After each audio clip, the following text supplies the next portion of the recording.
Good afternoon, welcome. Thank you for joining us. This is the Marion City Council work session for Tuesday, March 5th. Okay, I think the first item that we have for tonight is an update from Linn County Solid Waste Agency. Welcome. Good afternoon, Mr. Mayor, council members. Thanks for having me. I'm Joe Harani, the Communications Director for the Solid Waste Agency, here with our annual update on services and programs. Brief history about the agency. We formed back in 1994 when the City of Cedar Rapids and Linn County combined under a 28E agreement. We do have a 9-member board of directors. This year, Supervisor Brent Olson is our board chair. And we operate 2 locations, the landfill north of Marion here, and then the Old Mont Trashmore location, our compost facility down in Cedar Rapids. And all of our services and programs I'm going to tell you about today are completely funded by our landfill tipping fee. We do not receive taxpayer dollars. So getting right into our big news, there are going to be no tipping fee changes for FY20 coming up here on July 1st. So our garbage disposal rate will remain $40 per ton, and then the residential rates will remain the same as well. If you come out there and you're in a pickup truck or a full-size van, it's a $20 flat fee. If you come out in a car, SUV, or minivan, it's a $10 flat fee. And I always like to tell folks, if you only have a couple extra bags of garbage, do them curbside with the extra sticker because it's much cheaper that way. If you come out in a pickup truck and you have 1 bag of garbage, it's $20. So if you're going to come out there, make sure you are getting your money's worth. Yard waste drop-off, that's going to remain the same as well, $24 per ton with a $5 minimum. And our appliances, those will also remain the same this year. It's $9 per appliance. That's everything from refrigerators, washers, dryers to a microwave, $9 per unit. Scrap metal, there's no charge for scrap metal. However, we don't pay for scrap metal, so I tell folks if you have things that you think have value, take it to Marion Iron. We mostly get things like old snow blowers, weed whackers, things like that. And then tires will also be remaining the same, $3 per tire up to 8. If you have more than 8, it is 15 cents per pound. The only change that we are going to have coming up in FY20 are TVs and monitors. Right now, if you bring out a TV or monitor, it's based on screen size. It's $10 or $15 per unit. We're going to go to just a flat $15 per unit. The reason being for that is in FY18, we spent more than $68,000 to pay for their electronics recycling program. We only charge for TVs and monitors. All other electronics we take for free, so old VCR, stereos, things like that. We get a lot of console TVs still coming in. You would be surprised. Every single day, more console TVs come in. And we get charged by the weight. So we charge a resident $15. When we take it to Midwest Electronic Recovery, they weigh it. We're going to end up paying anywhere from $35 to $50 per unit. So this will help us offset that cost. But until then, 10 to 15 until July 1st. After that, $15 per unit. For recycling, I know I've been a broken record. I come here every year, give you the update, and I say recycling markets are struggling. They are continuing to struggle. This year I included a commodities report just to give you an idea of what we're looking at. Last year, in calendar year 18, mixed paper had 0 value for more than half the year, and I believe this year it's already back down to 0 again. So there's a market for cardboard, there's markets for plastics 1s and 2s, everything else, it's a little bit of a struggle. So one big push that you're going to see from the Solid Waste Agency this year, you'll probably hear in our marketing efforts, will be empty, clean, and dry. We know folks are making the effort to recycle. We want to make sure that recycling counts.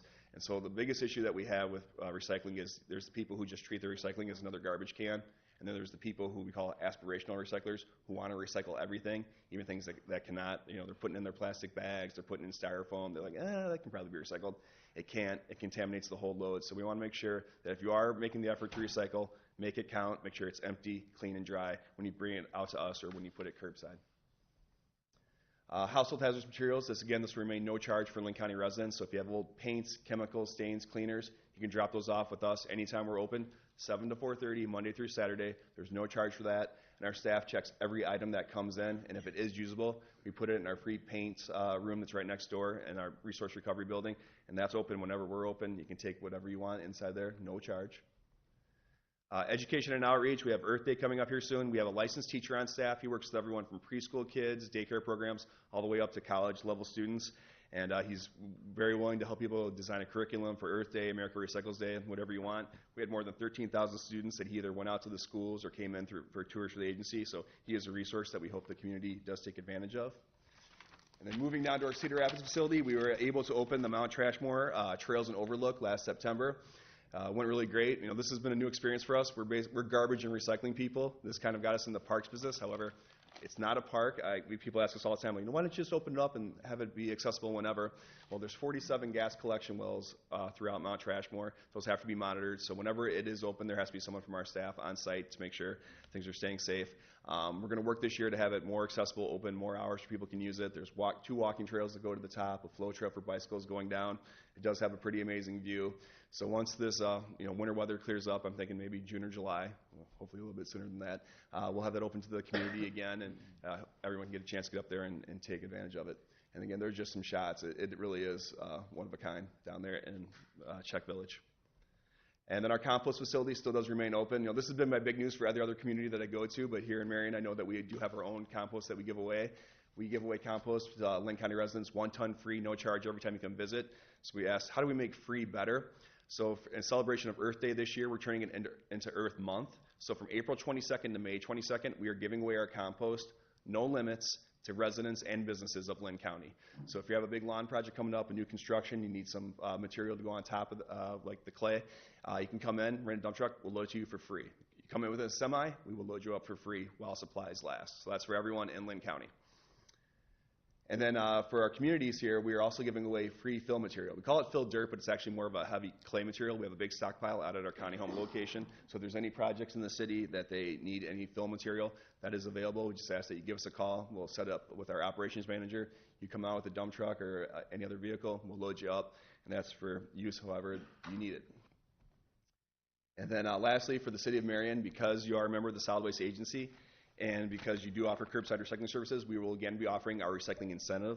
And so for FY20, the city of Marion will receive $66,620 to put towards your recycling program.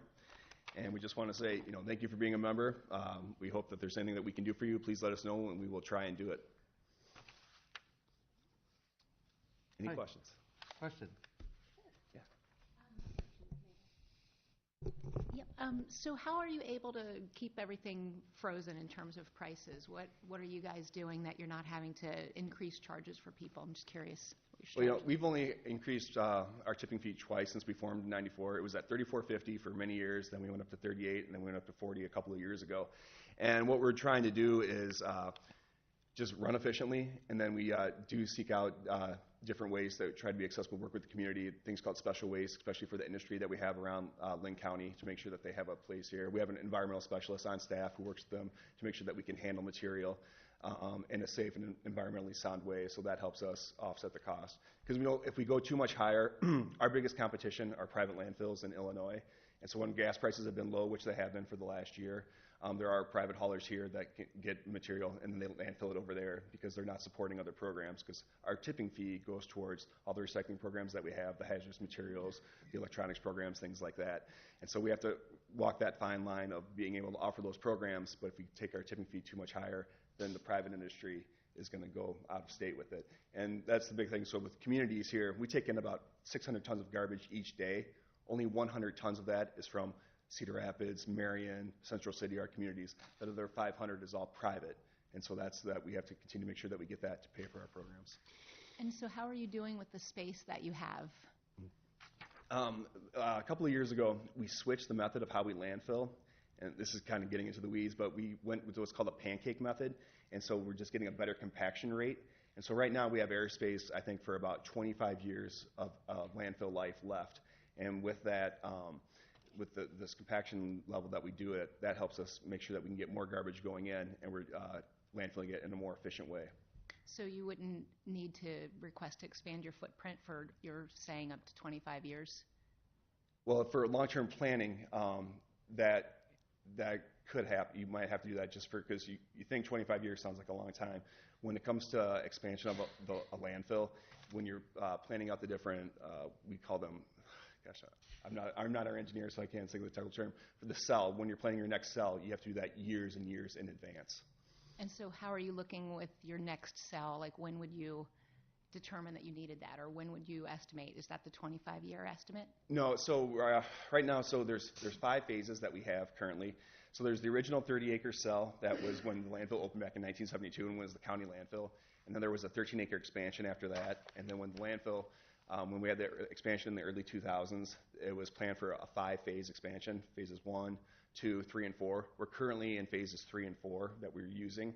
And then phase 5, they'll be planning to actually start digging that out within the next year and a half. I'll have to double check that to make sure, but I think within the next 2 years for sure, they'll have to get that plan put together.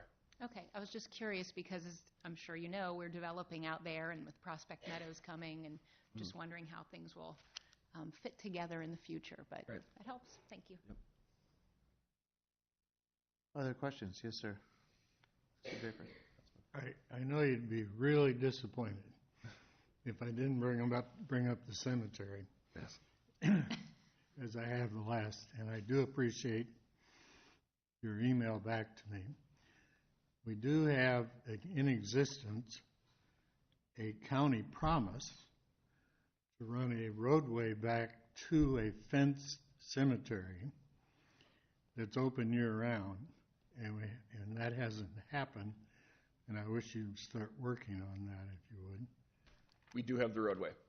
They completed it late last fall that you can now get access to where the cemetery is back Have there. you tried to go down it? I have not. But, you know, again, once the weather breaks, I'll have our engineer check that out and make sure that it's I still. think it's really important we retain the fencing around that, Yes. and at some point in time, have a list of people that are buried there up on a billboard or somewhere, because we could easily do that. They used to have wooden crosses that have disappeared over the years. Yeah. But there are a number of folks buried in that cemetery, and it would be good to recognize them with some kind of signage anyway. Right. So I wish you'd work on that. Okay. Thank That's all. you. Yes. Other questions? Why is the market, there's no market for recyclables? So several years ago, China instituted what they call the Green Wall. So for years, all the recycling in the United States would just get put on barges, shipped over to China. And China reached a point where they said, we're not going to be the dumping ground for the world's garbage anymore. Because people would, instead of separating it out, we have single stream recycling here in Lynn County. So you can put everything into your one container. Then it goes to a facility like Republic, or it used to be City Carton. They sort it out, and then they bundle it, and they'd ship it. And they weren't always getting the material. It wasn't always just plastic. There was garbage stuck in there. So it would go over to China, and they had enough people there that they would sort it out and separate it. Now they generate enough of their own material. They don't want that anymore. And so they said they won't take anything over, I think it's 1% contamination. Well, we do a pretty good job here in Lynn County, and our contamination rates are still around 9-10%. So even what we have here, which is pretty good, isn't good enough to meet their standard. And so that just took away the markets for almost all mixed paper. And then when gas prices got low, it was cheaper to make new plastic than it is to use recycled plastic. So that drove, and it just was a cascade effect. It drove it all down. And it's remained like that since the last 4 So or is 5 that years. going to be that way indefinitely, you think? Or? It's one of these things where there's just not the market here in the United States for it. Like I was talking with some recycling folks, they say they can move cardboard. There's always a demand for cardboard. They can domestically, they can do plastics 1s and 2s, and then everything else is pretty much a struggle. However, now Chinese recyclers are buying old facilities in the United States for some of these markets that they're no longer getting, like some of the mixed paper and things like that. So it could bounce back in a couple of years. That's why you see, if you go to Ingleside Drive Southwest at Republic's facility, you will just see a ton of material inside and outside the building. They're holding on to it, waiting to see if that value will come back up so they can move it. So if that trend does not reverse, and I know it's been going on for a few years, if that trend does not reverse, does that mean you're just going to end up with more of this in your landfill? Potentially. So the way our contract is now, our contract with Republic goes through next year, and it's written in our contract that they can't turn around and just throw it away if they can't sell it. Right now they can't. But going forward, that'll be the big question. I mean, to throw things away, it's $40 per ton. Right now, for us to have it recycled, it's $65 per ton. And when we give you the recycling incentive, that we're paying for more than half of it, the community's picking up slightly less than half. It makes sense to recycle. But if it gets to a higher point, that might come to a question where the community has to ask, do we want to pay more to ensure that this material is not being landfilled? Is it worth it? And that's a tough question. Okay. So your current 5-phase plan that you described, that's what's currently approved, right? That's what's currently. What has to happen for you to expand beyond that? We would have to sit down with the city of Marion and talk about changing the perimeters. So what are you doing about finding your next location? I believe my executive director is working on that. Yeah, Plan B. Yeah. You need a Plan B. we do need a plan B. Because that's the thing, even when the landfill does close, there's still going to be garbage. Yeah. Other questions? Thank you so much for coming in. Thank you.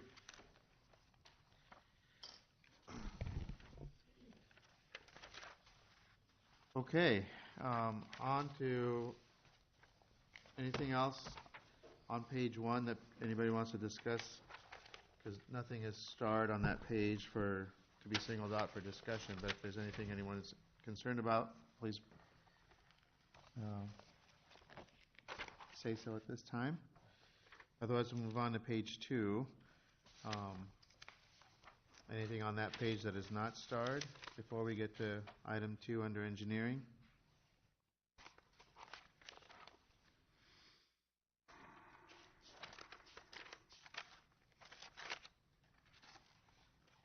Okay. Engineering, Mr. Barkalow? While they're switching the screen, is there any questions on any of the payments?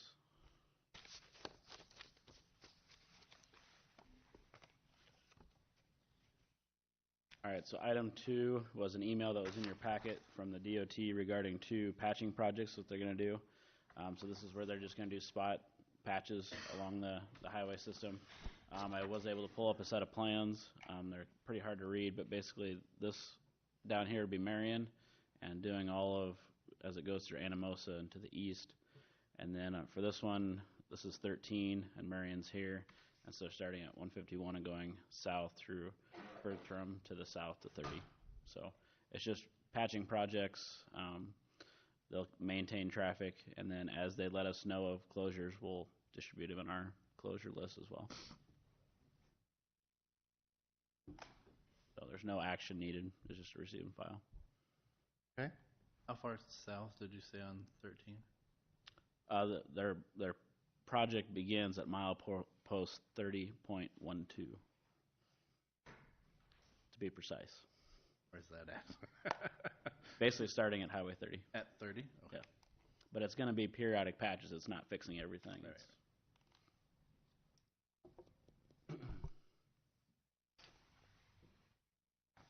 Okay. And that obviously we wouldn't send out notifications for stuff that's not within our jurisdiction.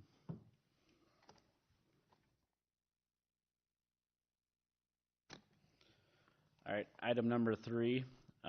So originally we had a contract with Schneider & Associates to design the Albernet Road Bridge. As we've gone through that process, originally our scope was going to start up here where it ties into Bowman Meadows at Skogman's building, and then we're going to tie it back into 2nd Street. When we got to getting through the plans, if we build that bridge that way, and then we go to extend it to the south, we would have to redo this intersection, and so that would basically put the bridge so it was be inoperable. So it didn't make a lot of sense to build the bridge, then you have to close it in the next year.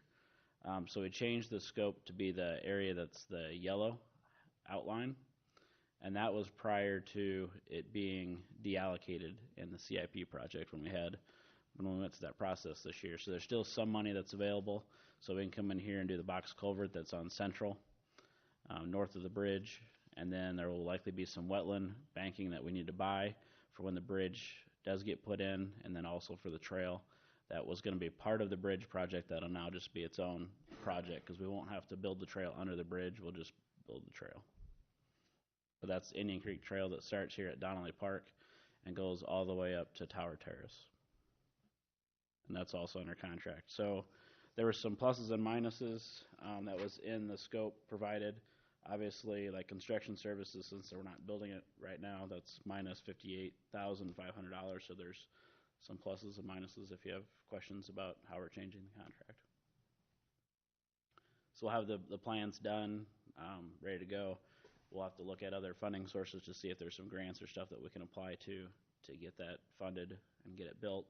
The permit that we have applied for, we have not received it yet, but typically they're good for 5 years. What's your sense that we will be able to build it within 5 years? I will work with Lon and we will find that money because it needs to be built. I agree. No, but, so we have a good confidence level that we'll reach a point where we can find the funding to build it in 5 years? There are a couple of alternatives we have out there that we can look at for some grant assistance. And like one of the ones, for example, that Mike and I have talked about is the Iowa Clean Air Attainment Program. You can leverage up to $1 million for that, but the project has to be a good fit for the parameters for that program. This one may be a good fit for that because of the impact it'll have on reducing congestion in the uptown area at 10th and 7th. So there's a couple of things that we're going to look at to see what we can do to leverage those outside dollars. Okay. Other questions? Yes. Mr. Brandt. Mine's not necessarily about the contract, but about the Indian Creek Trail. And so if it gets built without the bridge going, I would assume that eventually the trail's going to have to get closed for quite a while to build the bridge over it. There's a possibility of that. Typically, we don't like to build things with the public underneath them. So it might be something where we put a temporary gravel trail that goes around it or something. We would look at different alternatives of what we can do, but just because of the safety, OSHA, you don't want the just normal pedestrians walking underneath an active construction site. Makes sense. So I guess the root of that question was that the trail's still going to go right there. Yeah. Even though the bridge won't be going up right now. Okay. Yep.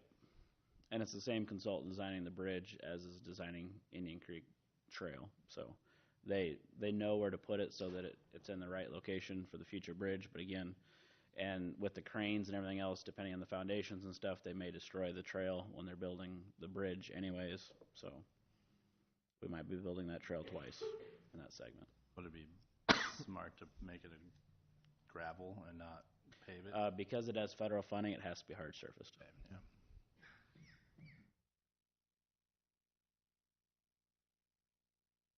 Yes, Mr. Draper.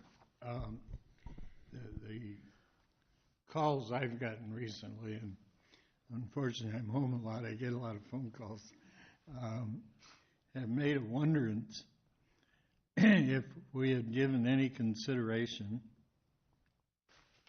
to buying the Berger properties, both of them, and running 8th Avenue through there, thus leaving the viaduct to be painted, to be decorated as our art community might like it decorated, and leave it as part of the trail where you wouldn't have to go down to 7th and then back up. The Berger properties plus one other house, you just got to consider the cost of tearing that bridge down for one thing. And have we given any consideration of that? Is the question I'm being asked. Sure. So this dates back to 2002 when we did the original alignment study. Right. And there was different alignments that were looked at.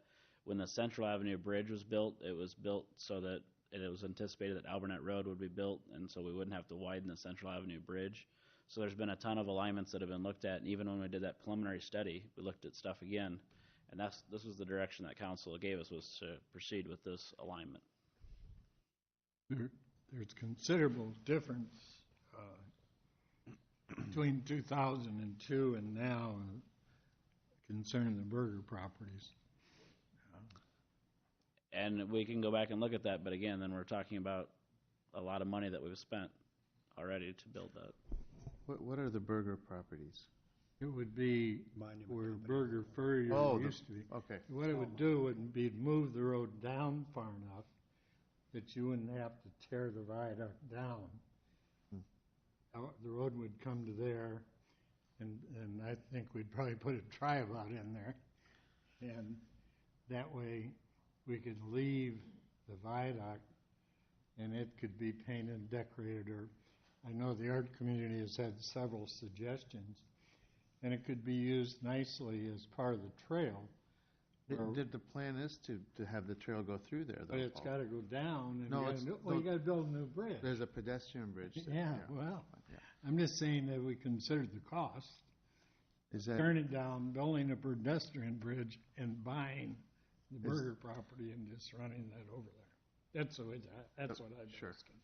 Mike, the funding for that part of the trail and the bridge, that's coming through MPO dollars, correct? Yeah, it's federally. It's funded. already been committed through the MPO dollars. Yep. I don't know if that makes a difference, but it's funding that was applied for through the MPO for federal dollars that were already allocated for that project. There is some significant spalling and stuff that's happening on those existing columns as well. That's a danger to the public. So there's a reason why that bridge needs to come down. Oh, can you repeat that? There are spalling, concrete coming off of the bridge if you walk by it. Sure. That's happening now. And that's a safety concern if it's left there. I am replying to questions that I'm asked by people who put me in this seat. So It's certainly appropriate and valid. But I'm just trying to draw out the information about the facts. I can draw off of that. And you know, part of the problem, I think, was that our first costs of the pedestrian bridge was pretty high. And I think we readjusted that some. But that was pretty scary there at first. So. Okay. Any other questions or comments on that one? All right. Item 4. So again, we're talking about the Indian Creek trunk sewer. This is the sewer that all of Marion flows through that goes down to the Cedar Rapids sewer plant, where we're upgrading it from a 48 to a 60-inch pipe. We have a council that will work on legal procedures for us, but then we also have to do an appraisal to figure out what that land is worth. So we have a contract here with Raleigh Appraisals to do those initial appraisals for us to determine what that value is determined to be as part of the 6B process. At the next council meeting, I'll bring one to you that's Cook Appraisals, and they will have to do the review appraisals. Again, we're following the 6B state process to do that.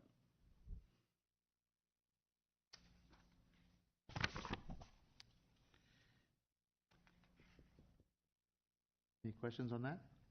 Nope. Okay. On to page 3, under community development, there's nothing starred, but does anyone want to discuss any of those items?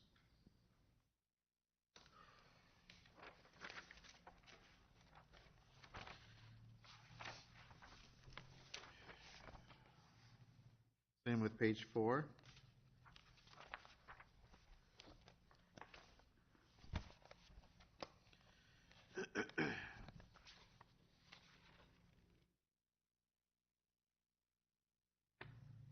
None? Okay.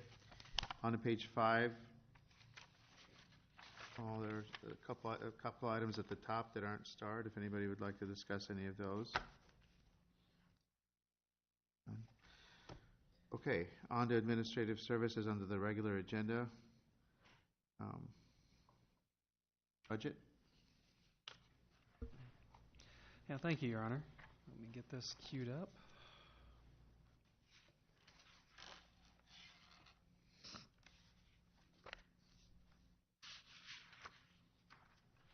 All right. So the public hearing for the FY20 budget is scheduled for Thursday evening, and the council's had a chance to review the third draft of the budget along with the budget memo that came with it. So I wanted to walk through a couple of the items for it with you today. First off, I wanted to kick off by acknowledging all the efforts that the departments have gone through this year as we honed in on the budget and really worked on it based on council direction between the first draft, ultimately culminating the third draft here. One of the things that we consciously made a decision to do with the third draft of the budget was to try to stop talking about all the things that we didn't get to do and to start talking about the things that we would get to do with the initiatives that were in the third draft. So we outlined 3 different alternatives for the City Council. Option A is the one that we would consider to be the base option. That's the one that was published in the newspaper with a levy rate at $14.23, so about 3/4 of a penny higher than the levy rate for FY19, and with franchise fees in there at 4%. Option B is a middle ground one that essentially takes the base option, option A, and reduces it a bit to flatten the levy 1422 from FY19, and option C uses one of the tools in the toolbox, our tax stabilization fund, to actually decrease the levy from FY19. All three of them do have the franchise fees programmed in there at 4%. I know that was something that not everybody in the council was really excited about, but as we really dug into looking at those, there were some pretty critical reasons why we programmed it in there that way. One is that as we were continuing to communicate with the utilities, the timing of when they would be able to start franchise fees really came into play, particularly with Alliant Energy. With Alliant Energy, their franchise fees, even if we're done by about June or July, they would project that they could not start collecting them and remitting them to the city until the October or November time frame. So we had anticipated that there'd be a boost in revenue collections going from 3% to 4%, but most of that is really realized in FY21. Now, the nice thing about that is that with the budget being constructed the way that it is and some of the public safety positions being deferred until later in the year, that does position us really well for FY21 to be able to absorb the cost of those positions without having to come back and look at hitting property taxes to be able to pay for those. So with option A, we did make several changes from draft number 2, and one thing I'll point out is that with maybe one or two exceptions, there's nothing in the slide deck that you haven't seen with the budget memo. It's just been restated or reorganized a little bit, but you should have had all this information with the budget memo. It does have the funding in there for the additional police officers that the City Council wanted to see. One change is that we did put a position in there for HR. That was something I know I had noted with Council originally that we had looked at as potential for the budget. It was taken out originally, and then as we started shaping this up and really started to hone in on what we needed for the organization moving forward, we did put an allocation back in there. It was deliberate to put that in there at a director level because that gives us the most financial flexibility. I know with conversations with some of the council members, some of the questions that I've been asked were about what is, when you put a director level position in there, what are the parameters for that? When do you name someone as a director? What's the scope of authority? How many staff do they have to have reporting to them? And so I would expect that if we do that, we would be coming back to the council with the plan for exactly what the HR position is going to be, what level it's going to be at. That would be subject to further approval by the council before we could move forward with doing the hiring on that position. But I wanted to make sure that the budget was included there with it. I think it's something that for us, as we look across the organization, it's simply a reflection of the fact that for an organization our size, that we're expecting an awful lot of one person to be able to shoulder that burden for the entire group. You know, we've got 225 give or take full-time employees. Then you've got part-time employees on top of that during the summer. You can add another 75 to 100 additional part-time employees on top of that.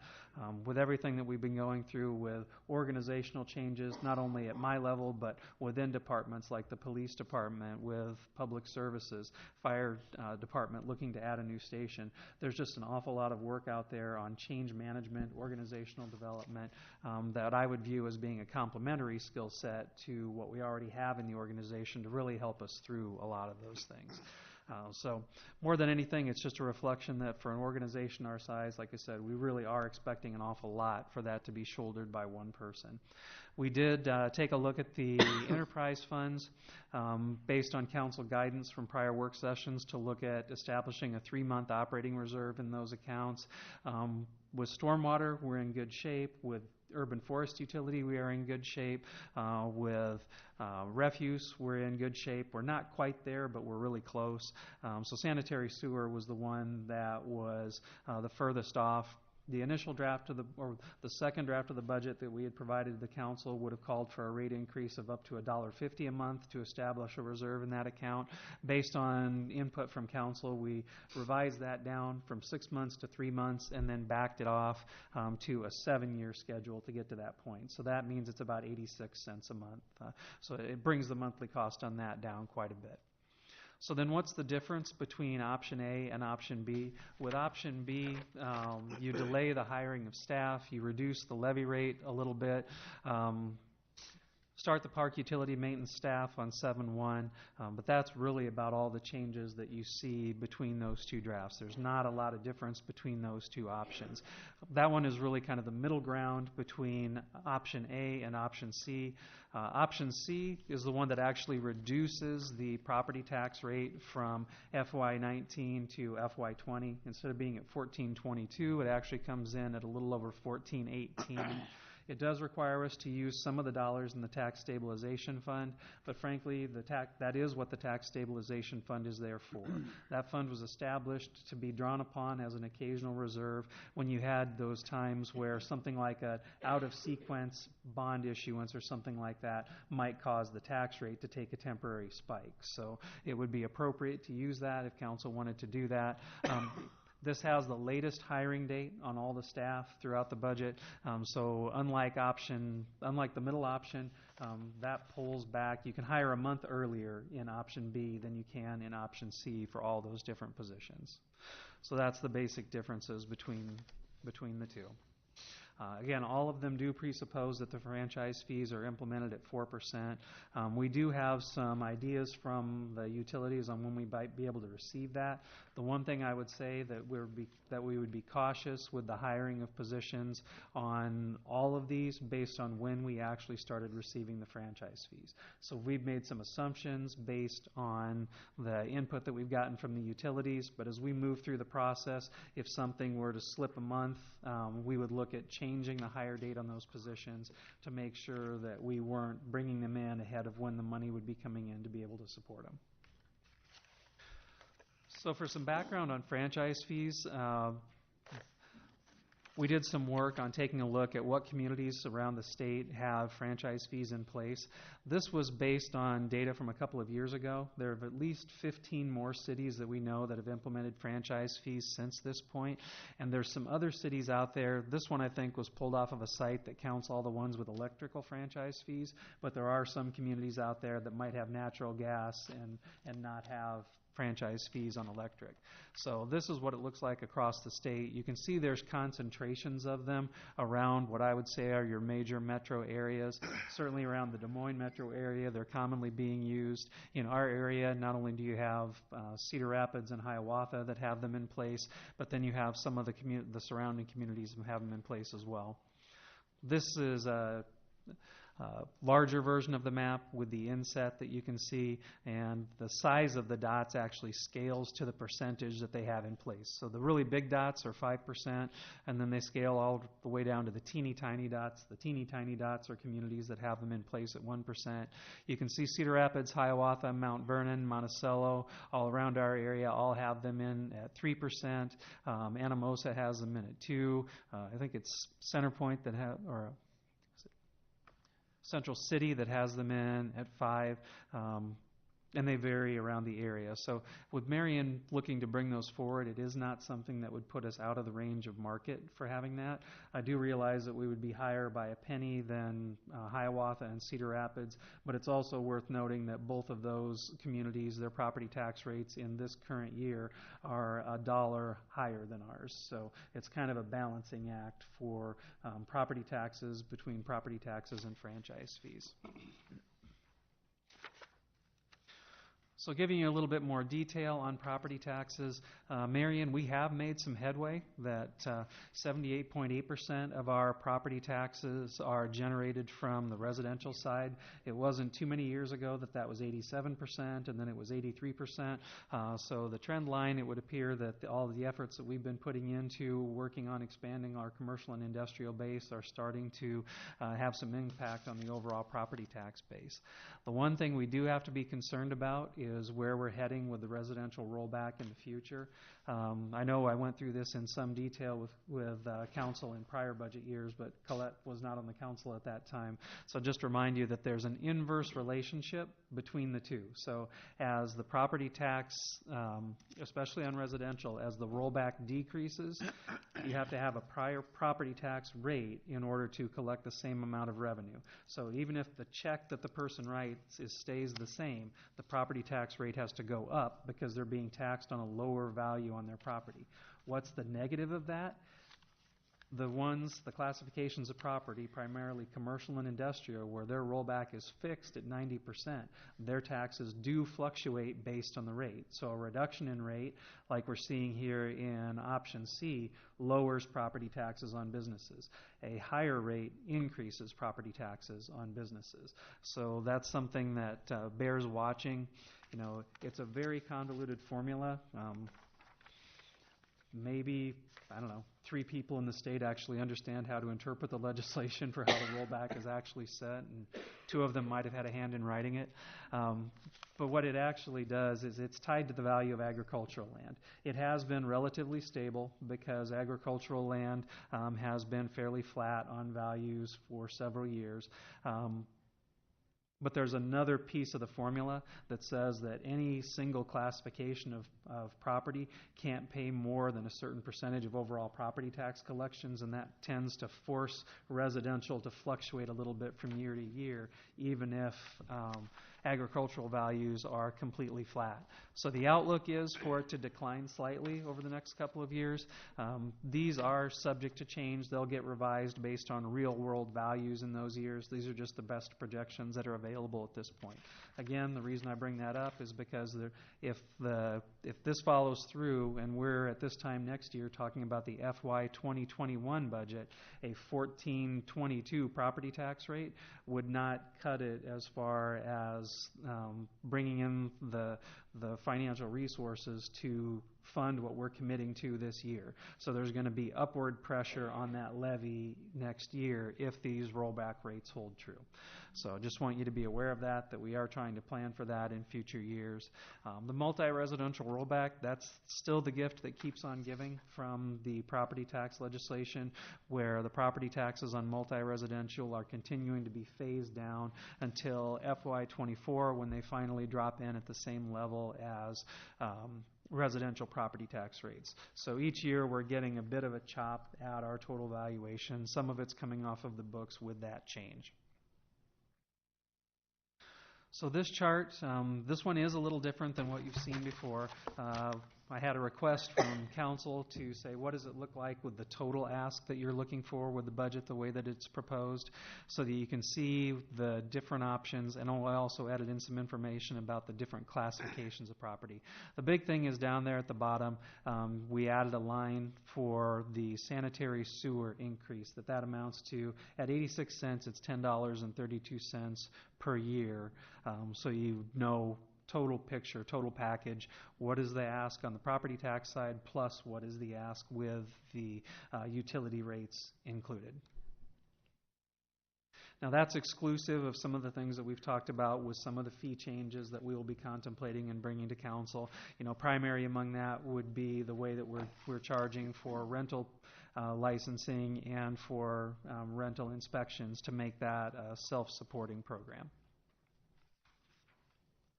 We also wanted to provide some data to council so you could see some context on how Marion stacks up against other communities for property taxes. And if the circle of doom stops going and it switches, I can show it to you. So this is, Marion is called out there in red, and what Zach did was put together a chart that shows not only our property tax rate, but also what our valuation looks like relative to some of those other communities. So the blue dots, or the blue lines and the yellow dots show you rates versus valuations. So like in this case, if you look at the very first one, Urbandale has a lower property tax rate than we do, but if you look at the position of the yellow dot, you can see that their taxable valuation is closing in on $3 billion, whereas Marion's taxable valuation is closing in on $2 billion. So even though they're a comparable size community to us as far as population goes, and maybe a good comparable for staff size and land area, by virtue of having a much more robust commercial and industrial property tax base, they're able to have a lower rate because they're drawing against a much larger base than we are. And if you look, a lot of those communities to the left, with the sole exception of Mason City, all have larger tax bases than we do. Even Cedar Falls, that has a huge portion of their property tax exempt with the university system there, has a larger property tax base than we do. And this next chart turns off the red and the blue just to show you where those dots are relative to each other. We do have, in this one, we do also show not only communities that are within a certain distance of us on population, but we also did add in Hiawatha and Cedar Rapids on both of them, so you could see where they're at relative to us for our metro area. That just makes it a little more clear. Most of the communities to the right of us that have the higher rates, you can see that with the exception of Waterloo, they do tend to have a smaller property tax base than we do, but they do have a higher rate.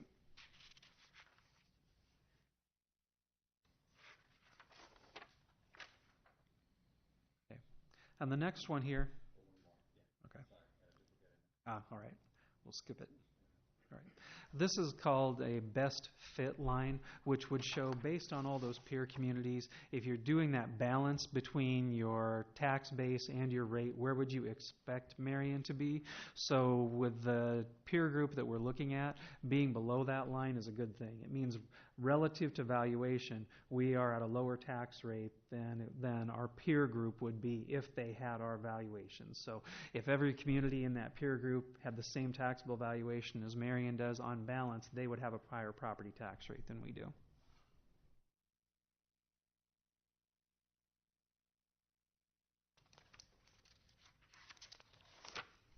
I keep getting the blue line of doom. All right. So I did want to take some time to talk about the initiatives that we are going to be able to pursue in the budget. And first and foremost, the strategic plan is something that I think is an initiative that the City Council would like to see along with the staff. We want to pursue a much more robust strategic planning process to help with not only looking at the big goals of where the council would like us to go, but also get some direction from council on your priorities and things that you would like us to pursue more in the shorter term or the 1 to 2 year basis. We also are going to complete our 5-year financial forecast. We have the classification and compensation study. We've talked about franchise fees. We do anticipate starting the update of our comprehensive plan. That was last updated in 2008, so it's time for us to redo that. In addition, we have completed other initiatives, or will be in the next few months, like the update of the neighborhood plan at Indian Creek, the update of the Central Corridor master plan, so those will need to be incorporated into the new comprehensive plan. We're programmed to do our next round of the National Citizen Survey. This will be the second time that we have used the National Citizen Survey model, and we do have funding in there for a new polling tool from a company named Polco that will allow us to do much more focused public input around topics or projects or things like that that the council would like to get a more focused pulse from the public on what they really think. I'd say, in my mind, the centerpiece of the budget is the new headquarters fire station out on Tower Terrace Road. We will see construction of that facility over the next fiscal year, and if everything holds to schedule, the way that we're working out would actually be opened and be in operation before we actually hit FY21. So you'll hear more of an update on that one later, but that's a centerpiece project for us. I don't think there's anybody that would argue that we've needed it for a long time, and it's just gratifying to finally see it moving forward. We have the eco-industrial project for the new public services facility programmed into the budget, and then on some of the smaller ones that are more efficiency, what I would characterize more as efficiency initiatives. We are planning to do more work with agenda management, looking at agenda management software packages that would allow us to greatly increase our efficiency and improve the workflow on that. We are going to be more fully utilizing Laserfish, which is a program that we already have, and looking at ways that can improve the way that we do business. We also have programmed into the budget $20,000 for expanding our community event offerings. I think Hopefully, some of you have had chances to attend the events that we've held out at Lau Park, the free community events that Mike and his staff have put on. But with the addition of having an events coordinator, we wanted to make sure that we had some seed money to continue to expand that, but also have high hopes for that events coordinator to be able to work with the business community and work with potential sponsors to continue to expand that and really build that program for our community. And then finally, payroll automation. That's one of the things that we will be looking at over the next year, is to examine our processes, look at areas where we could improve, develop our list of software requirements, and then determine is the best software an add-on module to our existing package, or is there another module that's a better fit? I think that one has, of everything that we've outlined, has the most potential for efficiency improvements and productivity gains across the entire organization. So with all that, it gets us down to the budget decision points that you have. We've outlined 3 different alternatives for the City Council to take a look at. Option A is the one that, for the budget as it was published, it does have the most potential future flexibility for the organization, and it does bring the positions online the earliest. Option C is the lowest revenue option, has the latest position start dates, and is the most constrained of the 3. And option B is really the middle ground between those 2. So in all of them, the general fund balance summary, the balance comes in at 38.4%. All of these are structurally balanced budgets where revenue and expenditures match, so there's not a fluctuation between the ending balance. They all come in at 38.4%. There may be a fluctuation in the decimal points, but it's not significant enough to change the overall at 38.4.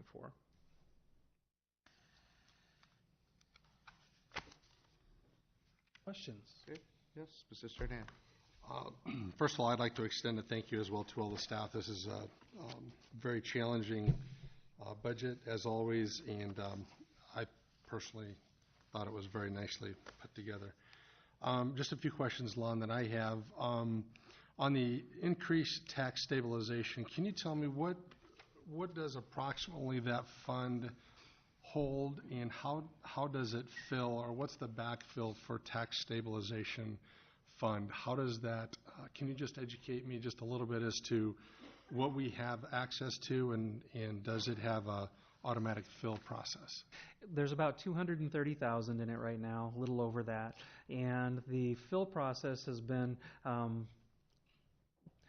we always try to maintain 200,000 in there, and then on some budget years, if we get down to the end of the year and we've performed well, sometimes we'll ask the City Council to amend the budget and make a transfer of income over to that. On occasion, when we're projecting that we've had a high growth year and we don't have a lot of additional expenses, we've actually budgeted to make a transfer over into that account to make sure that we always maintain a decent balance in that. When that tends to happen, there have been a few times where I've been here, for example, where there'd been a big cut in the contribution rate on municipal police and fire. And so rather than scale everything fully back, we just put a little bit of extra money into the tax stabilization fund during that budget year. But it usually is a deliberate budget decision by the City Council. Most cases, you're actually anticipating doing it as part of the budget. We often will. Well, the last time we did that too with another project was when we started budgeting for reserves for the special census to make sure that we had money set aside so that when the special census rolled around in the middle of the decade, that we'd have money set ready to go for those anticipated costs. Okay, thank you. I have just a couple more questions. At this point, how much of an impact would it be if we did not transfer that 30,000 over? Is that, I mean, as I'm taking a look at these line items, down at the bottom, obviously, I'm just wondering in the back of my mind, with us imposing or recommending, obviously, a hold on the current tax or even a reduction with it, and then the franchise fees coming into play. I'm just a very conservative individual. I'm just wondering, in knowing what the next few years will bring for us, would it impact it greatly if we chose not to transfer? You mean if you wanted to keep the tax rate at 14.18 and not transfer? Correct. Yeah, what you would end up doing if there were no other changes made, you would draw a little against the general fund balance at that 38.4%. Zach might know how much of a difference that would make. I don't know off the top of my head. It might mean that we came in at 38.2 rather than at. Sure. And I wouldn't want to jump straight to, oops, I'm sorry. Okay.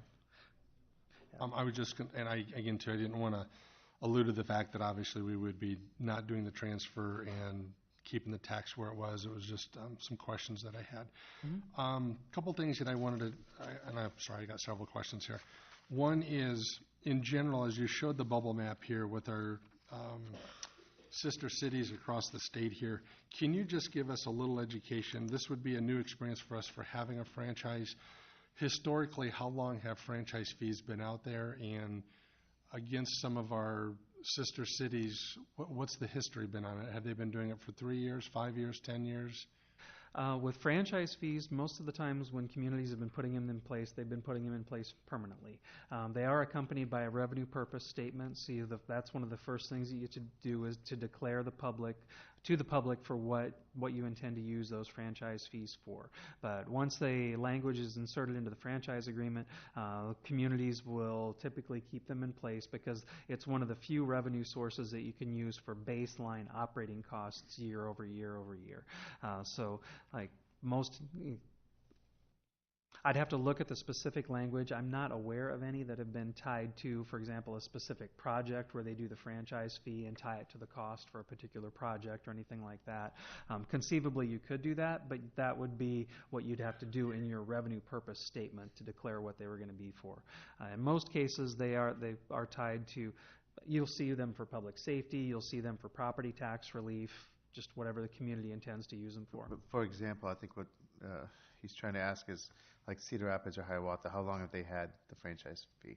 Yeah, if I remember right, I think they were adopted and authorized by the legislature, don't quote me 100% on this, in 2006, and communities have been putting them in place ever since. I believe Cedar Rapids implemented them after I arrived, so it was after 2008.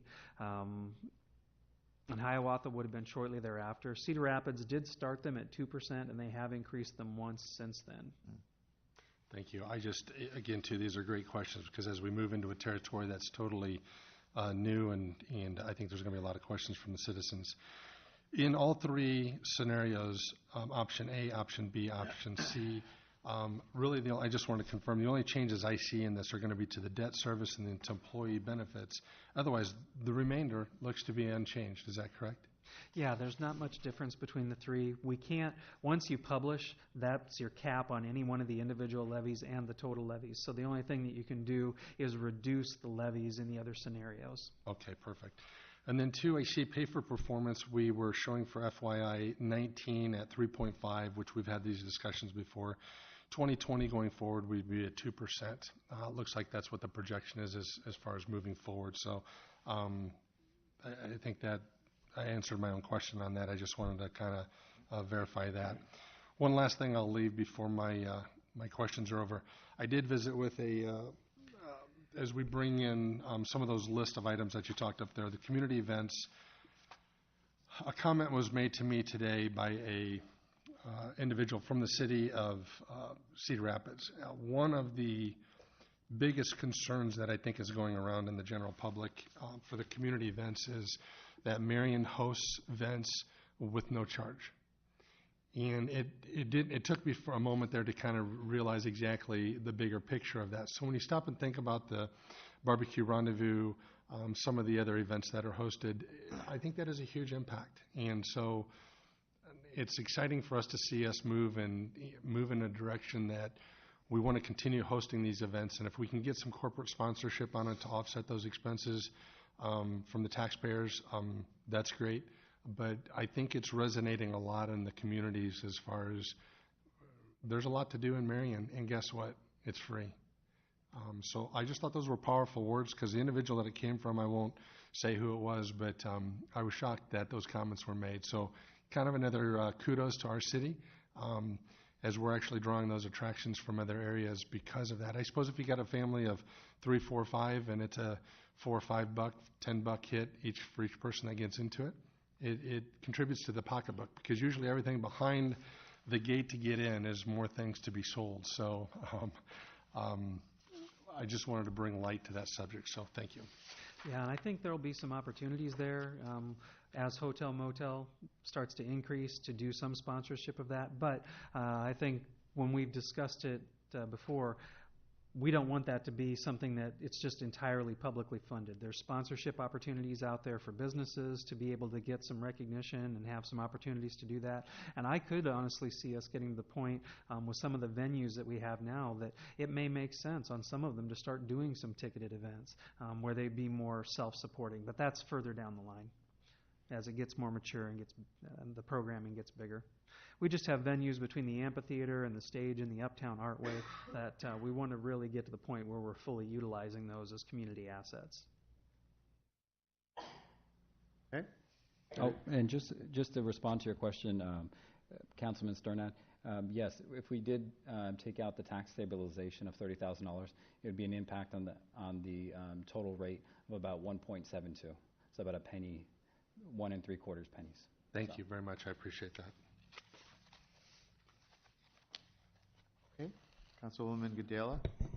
Just a couple of comments. So, Lon, you had alluded to having some conversations with council members, me being one, about the HR director position. And so I just, for the record, want to say that I totally think we probably need another person in that department, given the reorg, the recomp, the hiring, the part-time, et cetera. But I just want to put it out there because you said it will come back to council to make certain decisions related to it. I think we need to standardize the organization going forward in terms of having benchmarks for certain levels being met, that we have a span of control, and so our departments that have dozens of people under them with a director, there should be more equity, or I don't know if that's the right word that I'm looking for, but as opposed to, you know, if we get an HR director, they have one person under them. So I really am looking for some balance there going forward in terms of as we grow. And then the other thing is just to ask about the parking garage and the library. We've spent a lot of time on that. The parking garage is obviously much newer, but I hope to see it in the FY21 initiatives, I guess, is my point on that.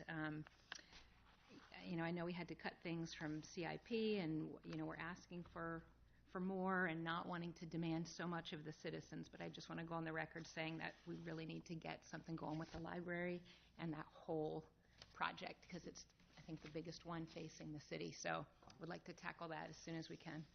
Yeah, and with those, at this point, they would not impact the FY20 budget, but anything associated with them would be reflected in FY21 at the earliest. If you think through the sequencing, the parking ramp would have to start first, and only after that was underway would the new building with the library in it commence, and then that one wouldn't be ready until probably the year after that. So it would be staged. It would come in over a period of a couple of years. Okay, and then lastly, but not least, thank you to the staff, to you for your extra time, to council for their consideration. This is a huge process. It's a lot of numbers, a lot of small font. I personally appreciate the color and the charts and things like that. It helps me understand it better, and I feel very good about all of the due diligence that's gone into what will bring us to our decision on Thursday. So thanks, everybody. Yes, Councilman Jensen. Yeah, a couple of areas. I may be a little different comment than Renee's regarding the HR director. I think there's some reason to consider looking at that position 1 year later in fiscal year 21.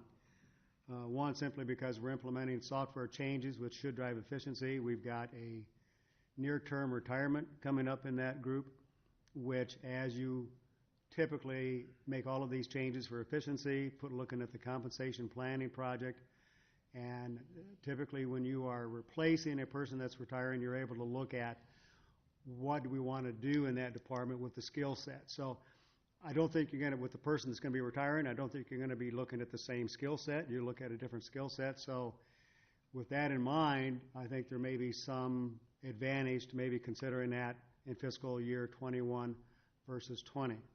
That aside, can you bring this back up on the screen, Lon? My bigger question really relates to this area, and that is, I'm certainly not in favor of option A, so I'm looking at what really drives me to look at wanting option B or option C, and it kind of comes down to this. I want to make sure I understand this right. So you and I had the discussion yesterday that even if we take option B and the levy rate is exactly the same, the homeowner is going to have an increase in their property tax. And that's because the property tax rollback Went up. actually went up, not with the traditional going down.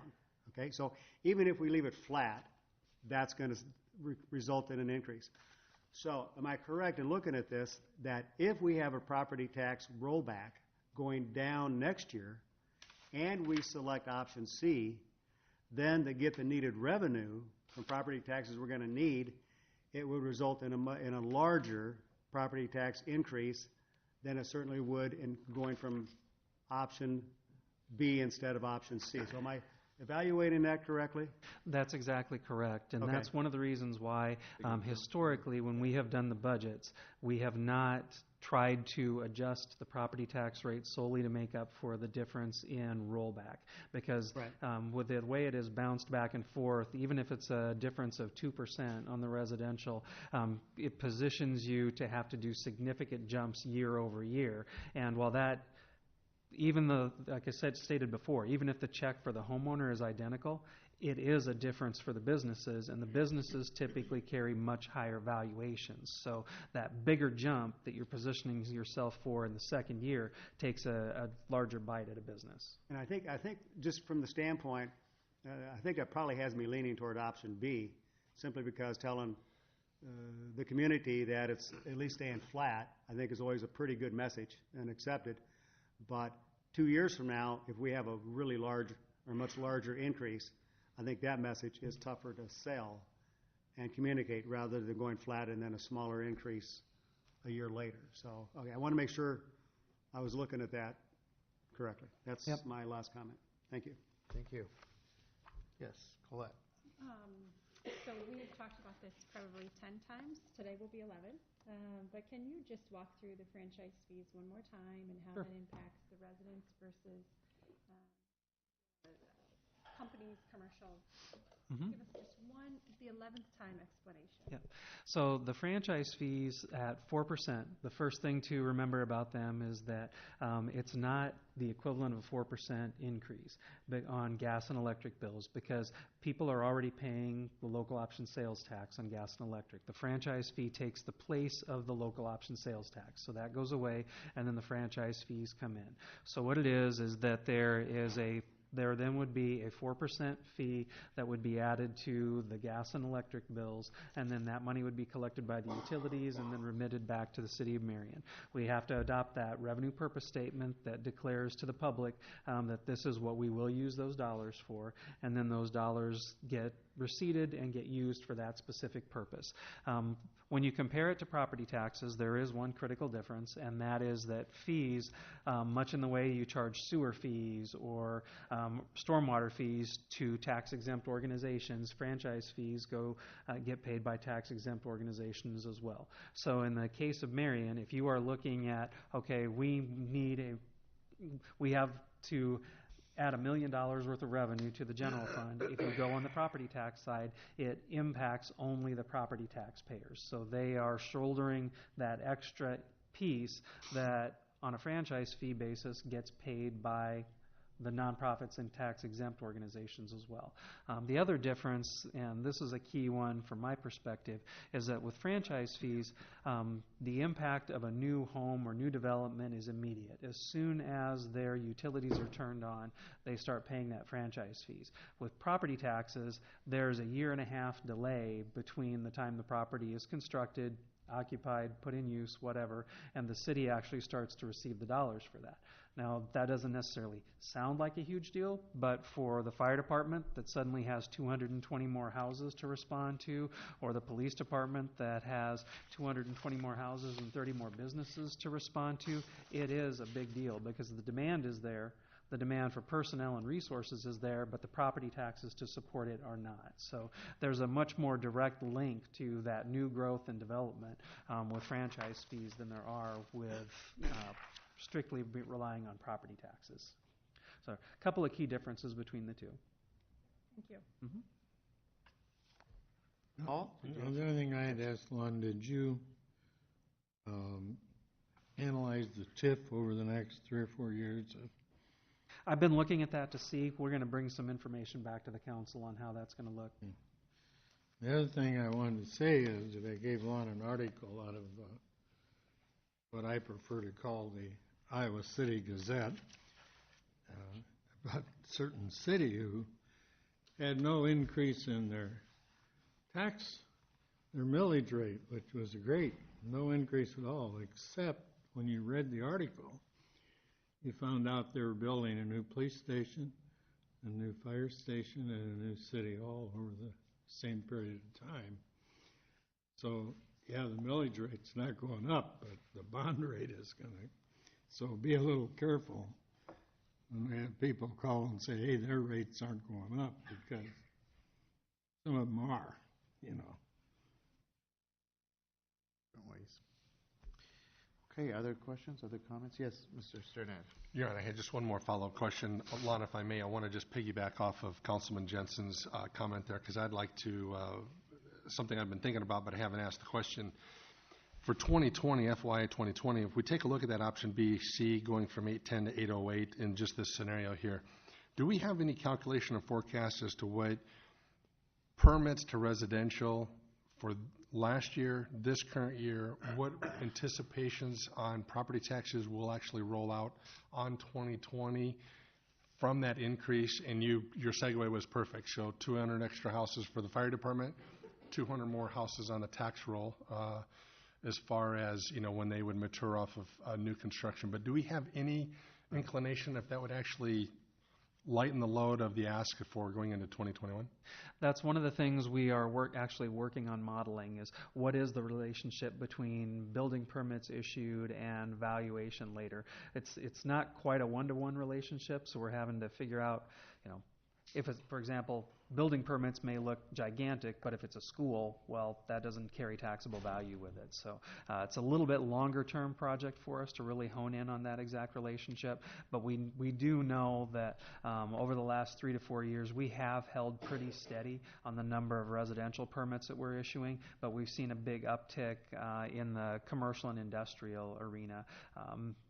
Medco has some pretty good information on what's been happening with commercial and industrial permits. And what's the average of our increase in valuation year over year over the last few years? If you look over 10 years, we're averaging right around 3%, which was that growth factor we used in the CIP. But that would include some years like, I think it was 2012, where we had 1.1. The last 2 years, we've actually, I think last year we were around 7. This year we're at about 5.5. Now, again, remember, because 78% of our property tax base is residential, if that rollback pops back 2%, you've just had a 2% whack against the tax base that you have to overcome with new growth. That's why we're being a little cautious about where we're positioning ourselves for FY21. And I've always appreciated that you're on the cautious side and on the conservative side. Thank you, Lon. Other questions? Yes, Will? So most of my questions have been answered already, but if you go to option A chart that's on there in your slides, it shows the total in draft. Okay, so FY20 draft 3 budget new positions proposed has 1 of 19, 2 police officers, and then 2 1 of 19 the the human resource director. Those dates have passed. So is that a typo? Are those supposed to be? Oh, those should be 20. 2020? Yeah. Okay.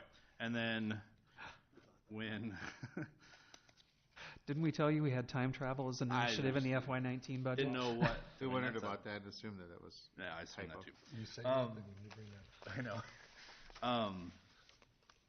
So like with option B, so all those hires, so everything in option A would get pushed back 1 month. Correct? Yep. And then, but it also says park maintenance utility staff 1 start on 7/1/19. Well, if you go to option A, they're already marked at 7/1 of 19. I think that's the sole exception. That's such a small incremental difference that So they would just there's stay. only a $31,000 difference for the full year, so delaying them by a month saves you less than $3,000.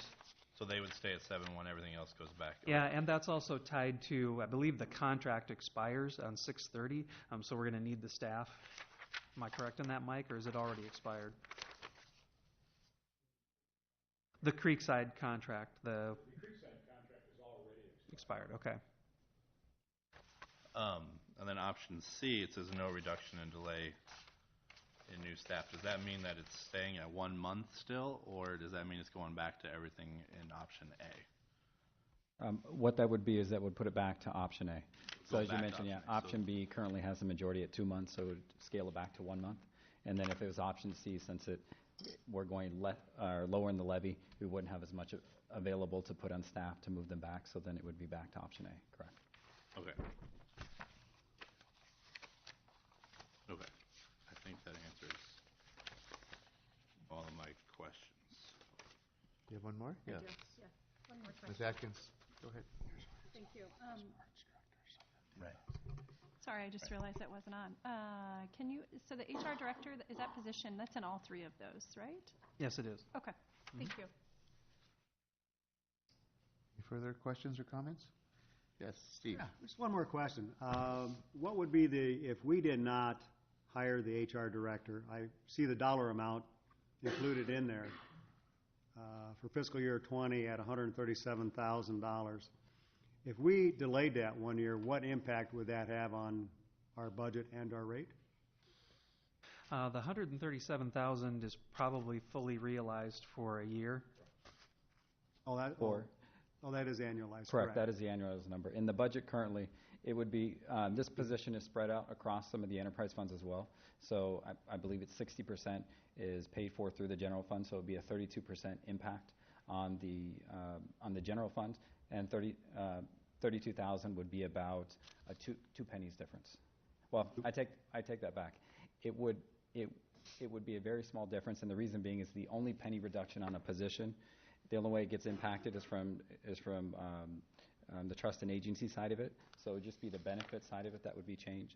That would impact, so say about $5-6 grand. So we're talking about, like maybe a third of a penny difference.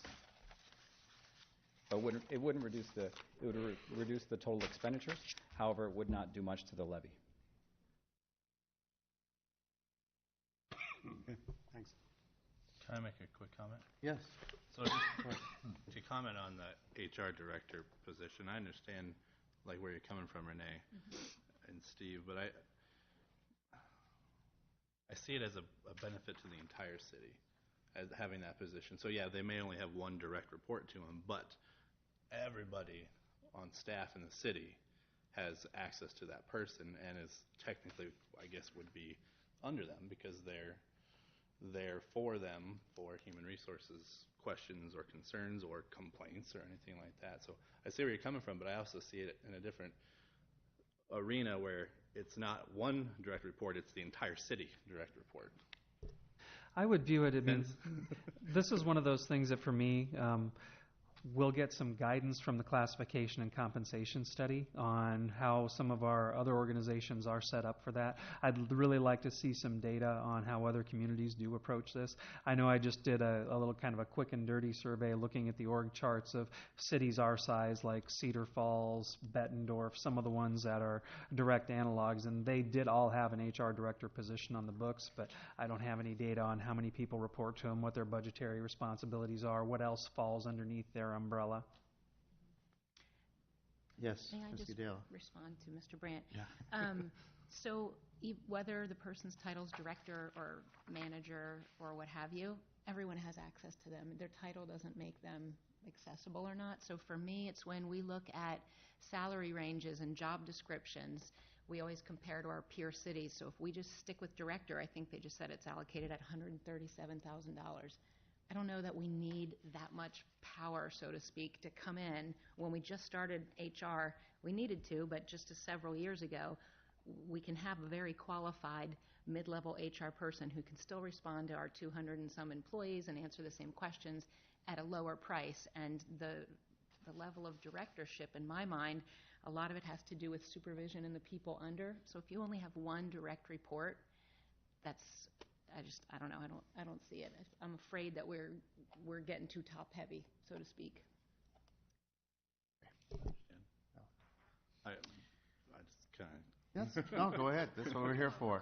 Yep. No, I'm just but the way I see it too, though, is let's say Chief McHale needs to go to someone. Well, if it's someone who's a level 1 human resource person, I mean, no offense to the chief, but he may not go to that person because they're below him, we'll say. Does that make sense? Instead of being, I'm just, yeah, that's how he is, I know. But, they may not open up to someone who's not, if they have issues, or if it's Mike or whoever, a director, if they have issues with, let's say, Lon. You know what I'm saying? So One thing that's why I can see it as a higher position too, though. One thing I can unequivocally say is I don't know that there's any department heads or our current HR staff that ever have a problem telling me if they think I'm doing something wrong. That's just the way I see it, like, as far as having that title as director. So they are an equal or above the other directors if they are needed for that. So, anyway. So what are the decision points then? Are there going to be alternative options on the agenda on Thursday, or do we need direction now as to what you... What would happen is the public hearing would be held on the option that was published. That's option A. Those are the parameters that were in there. If the council wants to select one of the other options, all you have to do is say, we want to reduce the property tax rate to the levels that were provided to us in option B, amend the motion to approve the budget, and that's what we do going forward. Same thing if you wanted to select option C. If you had any other modifications that you could make, you're free to do so after the public hearing has been held. But again, the caution is that you can only do reductions in expenditures. You can only do reductions in rates or charges. You're not allowed to increase revenues, and you're not allowed to increase rates or property or charges. So the resolution on the agenda will be to approve the published budget, and if the council wants one of the other options or something, a change to that, there'll have to be an amendment right moved on Thursday to amend the published budget to whatever the consensus is, and then we'd vote on that. Yep. And then on the staff side, we would, whatever the amendment could potentially be, after you vote on the amended resolution, we'd put that into the state budget forms and get it in before the 15th, the certification deadline. Okay, is that clear to everyone? Yep. Yes, go ahead. Does it have to be a specific amount to approve an amendment to it, like supermajority or anything? No. Or is it just majority? Just like we normally would do. I do have one Yes, question. go ahead. I'm just curious if your office has received any feedback on the published budget, Not on the published budget, no. on something else related to the budget? The current year budget related to some information that came out in the Marion Messenger. Oh, right, I saw that. Okay. Yeah. Thank you. Okay, other comments, questions? It's clear what we're doing on Thursday. Okay, I just want to add my thank you to first of all, the staff. This is very hard work, and it's wonderful having the additional expertise to really give us the information we need to make good decisions. We're not the experts, and we rely on your expertise and your hard work to be able to make sound decisions that affect 40,000 people. So I want to thank you for all the work that you've put into it. In my, I don't know how many years I've been on this council, but in all those years, this is the most time and effort we've put into as a group, all of us together, into this process. The council, I don't remember a year where there have been that many questions, that much interest in it. People really trying to understand it. It's very complex and it's very hard to understand. But I really, I'm in awe of everybody up here on the council, of the time that they've put into it and trying to understand it and wanting to make good decisions. And I value everything all the input. I know I listen to everything you all say, and that informs my decisions. And so I want to thank you all. To the staff, I just want to say that this is very difficult for us as a council. There's limited resources and limited funds, and everybody has their wants and their needs, and there's endless list of needs. And it's not a matter of supporting one department over another, or not supporting, or not being supportive of different departments. It's just a matter of balancing the needs and making sure that we're doing what we think is best for the entire city. And so I hope it's never perceived as support or non-support, because we're all on the same team. We're all in this together. We're all working towards the same goals. We all want the best for our cities, and I fully believe that everybody in this room and outside this room has the best intentions to want to serve the city and the citizens in the best way possible and do the best. And that doesn't mean that we always agree on everything, but we all have the right intentions of wanting to do the best. So I just want to thank everybody one more time, and we'll get through this on Thursday. We'll end up with a budget and move on. Thank you. Okay. On down the list to engineering. Back to Mr. Barklow. Talk about the fun stuff now. Yes. Yeah. All right, so we received a no parking request again for First Street. I put in your council packet, this was brought originally back in November of 15 with a TAC report of putting no parking on one side of the street. Here's a local street map just kind of showing the areas. You can see some streets to the east actually do have no parking on them on one side. Others that are in that old subdivision do not. I have talked to the resident that sent this request and told her to get some neighborhood support and bring it back to us with neighborhood support, and she's going to work on that. At this point, we are only receiving and filing unless you guys want to direct us to do otherwise. Just a quick question. Yes. Over closer to 10th, all that is because of the high school, though, right? The no parking, wasn't that implemented to stop kids from parking there? Okay. So really, there is no street over there that's no parking on one side. We've considered this one before. Right, I remember, yeah. And I think the consensus at the time was that when one person requests it, we're not going to change it because one person is requesting it for the entire neighborhood. And there was, no safety issue that was identified. And so that was, I think that was the consensus at the time. So now you've advised them that they to need get to some get support from the neighborhood, so it's not just from that one individual. other people to come forward and request it as a neighborhood. Okay. Yes. And then legal is working on putting together a policy. It's not going to be an ordinance, but just a policy moving forward. So if they get a request, I can automatically send them the policy, and then we don't do anything until they follow that policy. Yeah, I think it's very smart. That's key. But we're still working on that. Kara's working on finding one from another municipality that we can borrow. Okay. Okay. Number 2. Number 2 is receiving and filing the TAC report regarding Saddleback. So we are recommending to extend the no parking so it's consistent in that neighborhood. Again, that involves notifying a lot of property owners because we would want to just make it all consistent in that area rather than just do one street, do them all. Also, just so you know, the fire department did go out and do some demonstrations.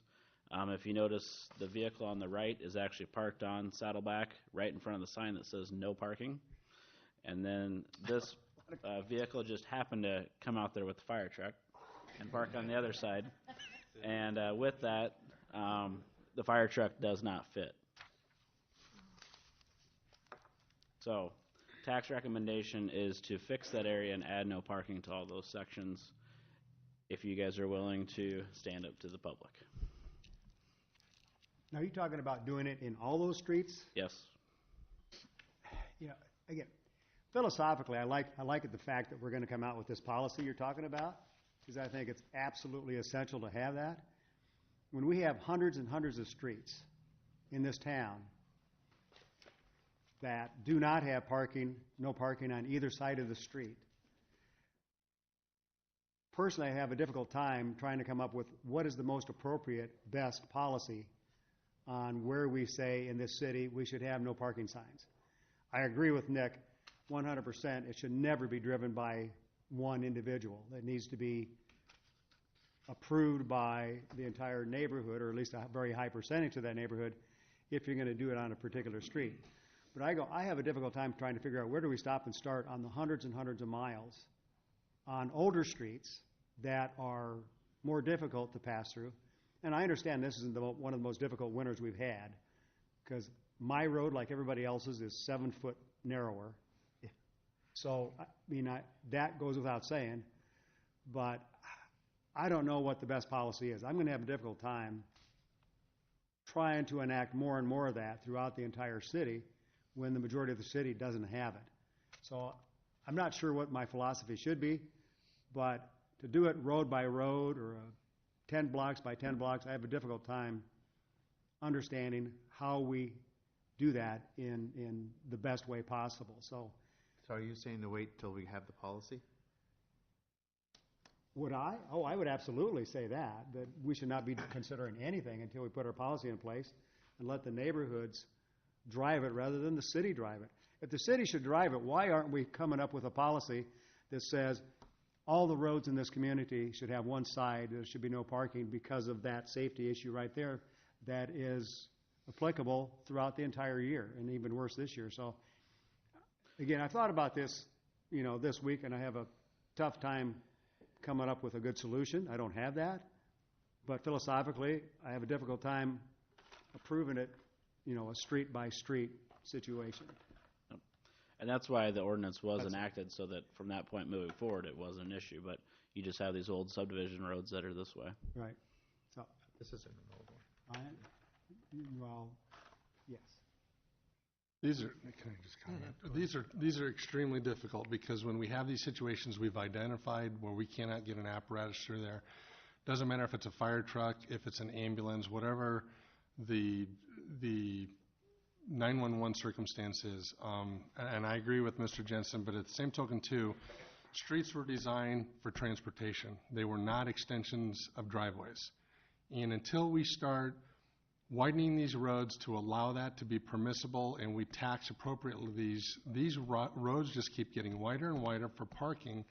At some point they have to stop. We cannot keep, every house now has an average of 3 vehicles. And so where did the city's responsibility come into play to start putting streets wide enough for the parking in the front? It is very frustrating to deal with these, and 14 years of age and on up, everybody's got a car now, and there's not enough driveway, there's not enough garage. So it just shifted the burden to the city to allow people to park in these streets, and this is the issue that we're going to run into, and it's only going to get worse. So I understand we have issues going forward, we have ordinances, developers have guidelines they have to go by, but at the same token too, I think we got to clean this up somehow. And at the end of the day, it's going to upset some people, but that cannot happen. We've already identified the problem. We just took on the liability of this one. Well, we know how wide every street in town is, don't we? Or Yep. do we? We do. We do.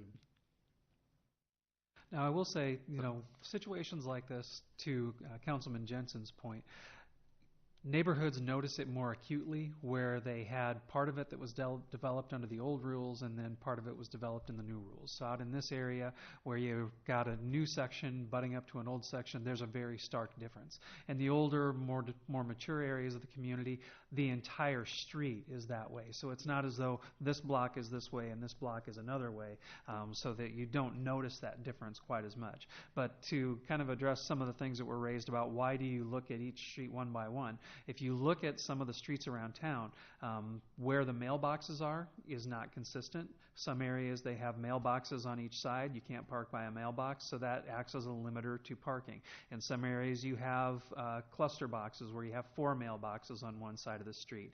And if you've got some neighborhoods where the driveways are close together, the proper spacing in the mailboxes acts as a natural preventer for that. You throw then fire hydrants in there on top of that. This is not a problem that manifests itself equally in every street or in every neighborhood. Hence why we've tended to look at them one by one, because you have those other circumstances that show up as well. Some of the new neighborhoods where it's a true cluster box and you just have one that serves the entire subdivision, you don't get the benefit of, benefit of having some of those other things out there that help you to naturally control parking the way they did in the past. But will the proposed policy reflect all that? Will it account for the fact that there's different factors, street by street? Will that be part of the policy? That'll be part of the discussion on how it would be developed, is how we would want to treat those different That's more circumstances. of a TAC decision. That's what you have TAC for. Yep. Okay. So, as far as these two, we're talking about 2 and 3 here together, right? Correct. So number 2 is just receiving and filing the TAC report that's recommending the no parking. And number 3 then is actually directing us to proceed with the TAC recommendations. So, I mean, you can do option number 2, receive and file the TAC report, but then you can not direct staff to proceed with it if you don't want to. How long do you anticipate until the ordinance is ready to? Policy. The policy, yeah. Policy. We're not going to do an ordinance, just policy. Okay. I know Kara knows it's important, and so legal is working on it.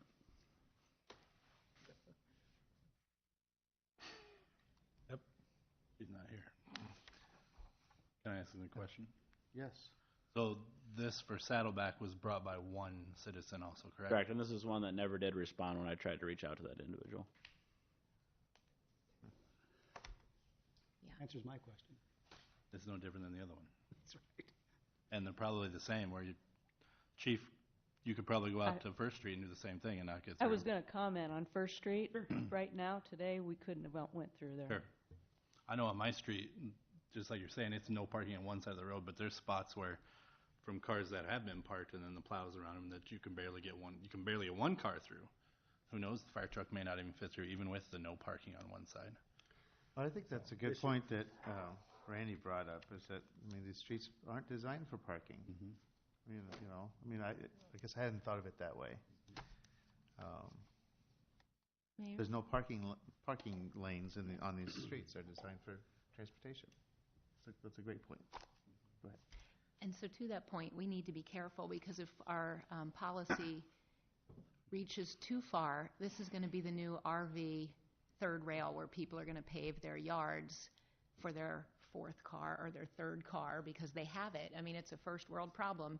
Everybody's got a car, and if we totally keep them off the street, they're not going to not have the car. They're going to have to find a place to put the car, and then they're going to pave their yard or build a 900-foot shed. 899. 899-foot shed that matches their house to put their car in. But it's a fine line. Yes, go ahead. Mike, do you know what is the minimum width of a street that would allow an apparatus to go through there? What is the magic number? Is it 35 feet? What? So on a brand new school, and Chief can say this too, 20 foot is the minimum fire lane that we require. Like around a school, that would just be the fire lane. I'm sorry, the width of just a residential street in order to allow a car on both sides to get an apparatus through. What is the minimum width? Allow parking on both sides and still have room for the truck to go through. Well, it wouldn't be, this is only 28 foot wide, so right now we build 26 foot wide streets and we allow parking on one side. So that is what our deal is, policy is forward. Okay, thank you. But that is with parking on one side. Correct. Yes. Yeah. But this was 28, you said? This one's 28 because it's in an older part of, before we adopted SUDAS, so it was the metro standards. Maybe pouring concrete instead of. Okay. Have we discussed that one? You just have to decide on Thursday if you act on item 3, how you want to act on that. Okay.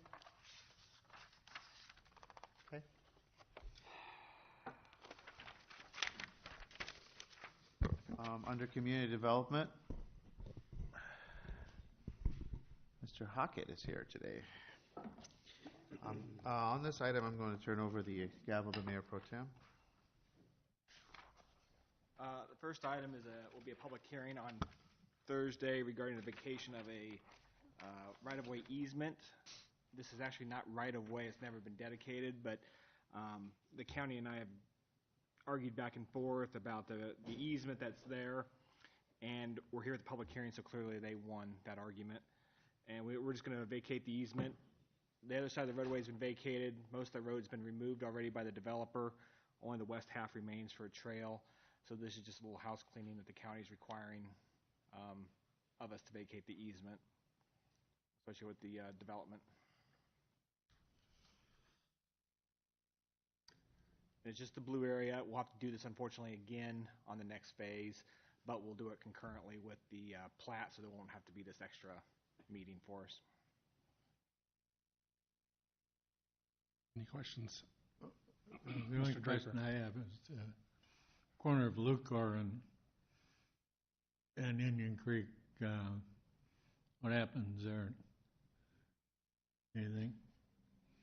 The intersection will be removed at the intersection will be removed basically right at this location completely, if it isn't already. This little triangle will become a detention basin, and it'll be the sidewalk on the, I'll call it the southwest side of Lucor, will then tie into the trail and take it all the way down. Then someday when funds become available, we'll continue the sidewalk north to Hunter's Ridge. And then we have this area here. This is the, we have an acquisition plat to acquire the rest of that street. With the pedestrian crossing as well there at that location because the trail's on the other side. But so we got a little more cleanup coming here at a future council meeting on this area, this triangle area. We'll be able to do that without closing Lucor Road? On the pedestrian crossing? Yeah, all that is putting an island in there so they have an actual refuge. You know, further isolate. We've it's not good, guys. We cannot close a major road to a major area in our community. We already have half of the other one, the other direction closed, and people from Hunters now going this way are going to, you know, hopefully they're going to be able to go around Cornhinge and down and pick up Indian Creek Road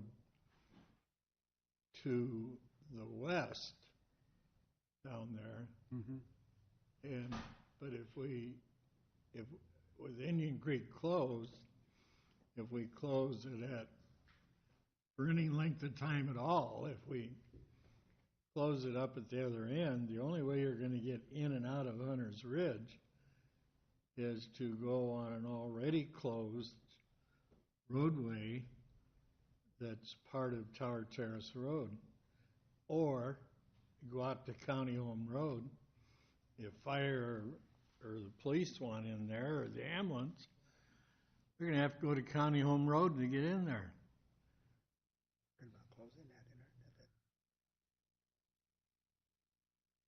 You're talking about Lucor Road closing at the north end of Hunter's Ridge. I'm not hearing my talking about. You're talking about Lucor Road closing yes.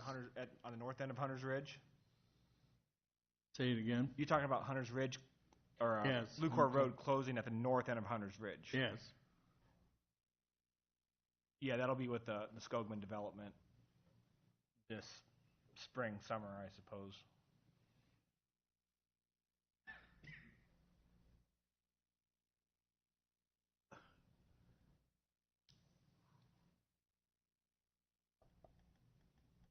We work with the developers to make sure they're not happening at the same time. Similar to when we were doing Lucor this past year, we didn't let them do any work on Winslow to make sure people can get out. So we coordinate that stuff. So there's ways to get in and out. Lucor has become a major right-of-way since Indian Creek was closed. Mm-hmm. And to get half of, and I have no idea how many people live at Hunter's Ridge. I would guess 7,000, 8,000. And,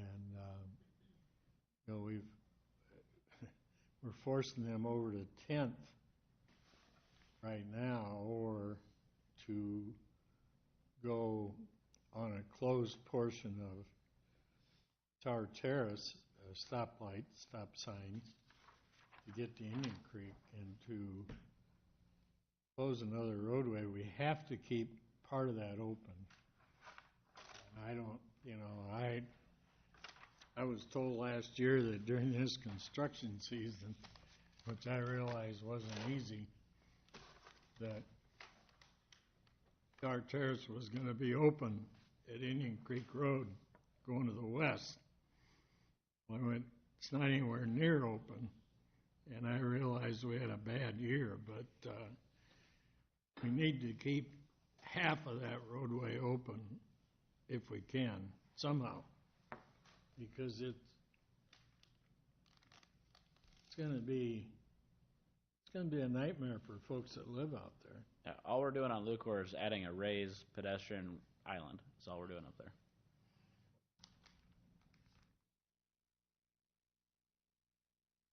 Any other questions for Mike? Seeing none, I will relinquish the meeting back over to the mayor. Okay, on to number 4. Item number 4, this is related to an amendment to the zoning code regarding consumer fireworks sales. Currently, consumer fireworks sales are allowed in all commercial districts, even an office district, as well as all the industrial districts. Some time ago, the council had directed staff to look at some options based on a lot of community feedback on the number of tents, trailers that were being used this past year. They came to Marion because Cedar Rapids had basically limited, and Hiawatha, I believe, had limited fireworks sales to just their industrial districts. And so that forced it into Marion, and you saw them along the entire corridor from Limo Link all the way to Walmart. So we looked at several area communities, as well as some other communities in Iowa that did have limitations on fireworks sales, and it appears most of them have limited them to the industrial districts. Des Moines metro area, a lot of those, Cedar Rapids metro area minus Marion, Cedar Falls, Waterloo areas as well. So it was really a simple amendment when we really got down to it, once we looked at all our research, is just to allow fireworks sales in the I-1 zoning district. That, by the way, our zoning code's written, allows it in the I-2. So that would allow fireworks sales in all the gray areas, the light gray and the dark gray. You're pretty close on the images overhead. So this is really an area from more or less St. Luke's area on 7th Avenue to the airport. 35th is on the edge of the screen right here. I'm sorry, 31st is. So you can see we got a little bit of industrial off between 31st and 35th, and then it really doesn't pick up on 10th Avenue until you get to just past Marion Mobile Home Village, all the way to Walmart, which is right there in the big center red. And then, of course, it picks up again more or less to the airport, minus the MEC property. So it's quite a large portion of property. It's actually some very nice property for high traffic areas along 7th Avenue, 35th and 44th Street. So there's a lot of opportunity for fireworks sales in good locations.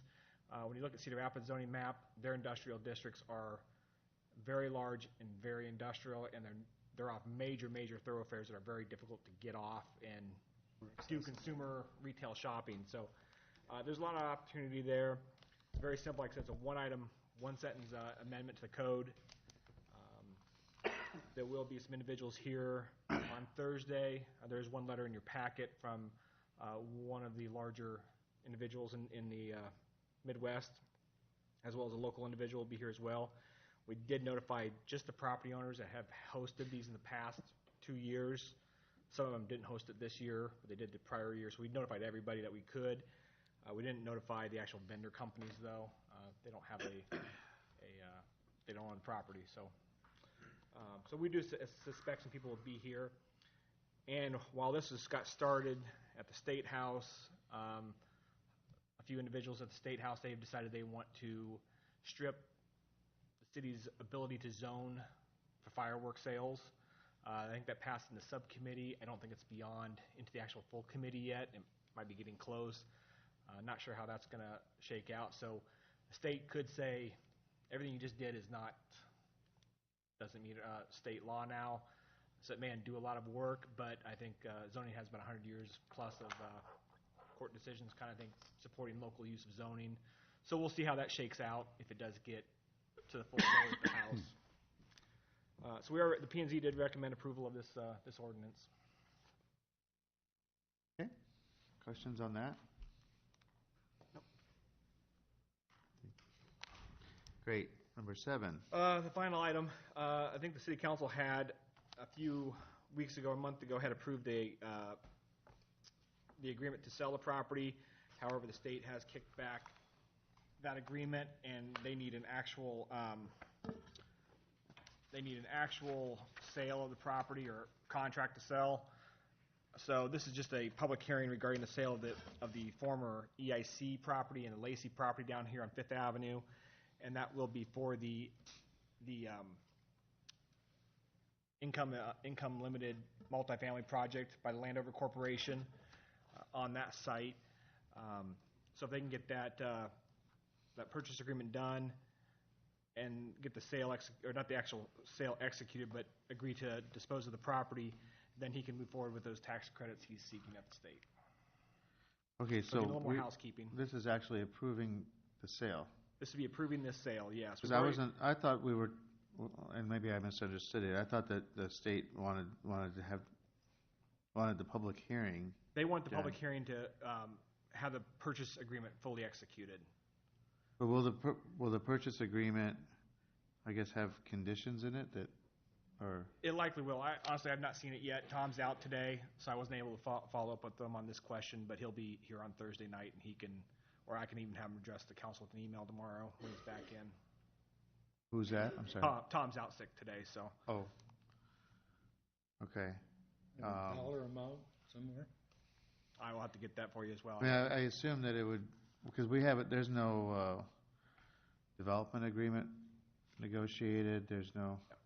Yeah, there's a substantial number of steps that would still have to be gone through outside of the scope of a purchase agreement on the property. If memory serves me correctly, the proposed sale price was about $152,000. That was based off the per square foot value that we had just bought the Lacey property for.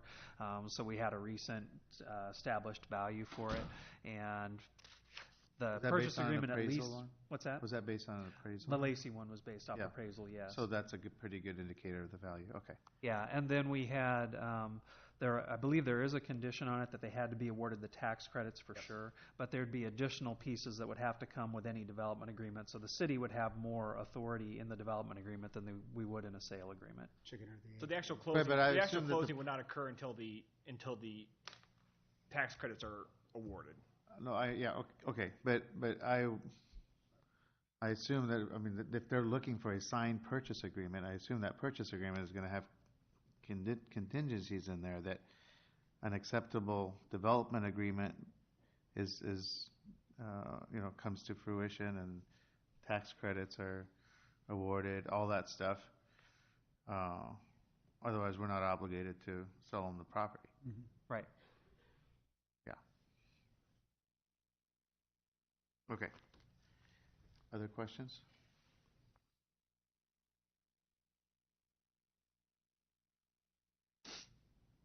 Okay. Anything that wasn't starred under community development? I know we went down through the ones that were flagged for discussion, but anything that wasn't starred? Okay. Thanks, Dave. City Manager's Office. Yes, thank you, Your Honor. What we're seeking on Thursday is a motion directing staff to negotiate a memorandum of understanding with Mr. Hill for the Carriage Square project. That would be with his corporation, Seven Hills LLC. This would be for the relocation of the homes that are currently on the site that the city owns, plus the ones that he owns on 8th Avenue as part of an overall redevelopment project over at 4th and 9th Streets.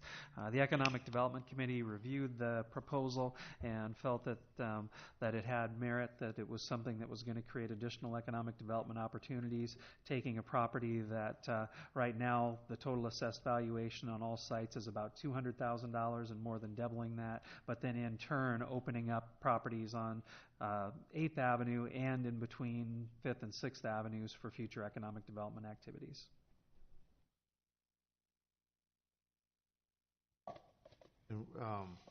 Any discussion or questions on that? I guess I'd like to know if there are any concerns before Thursday, or, I mean, if anybody has any issues or questions or concerns, to bring them out now so that Lon can address them. Yeah, if there's anything in particular that you would like to see in the MOU, we would be very interested in hearing that, because what we'll do is this just directs us to negotiate that, then the MOU still comes back to council for approval. Okay. Great. Okay, number 4.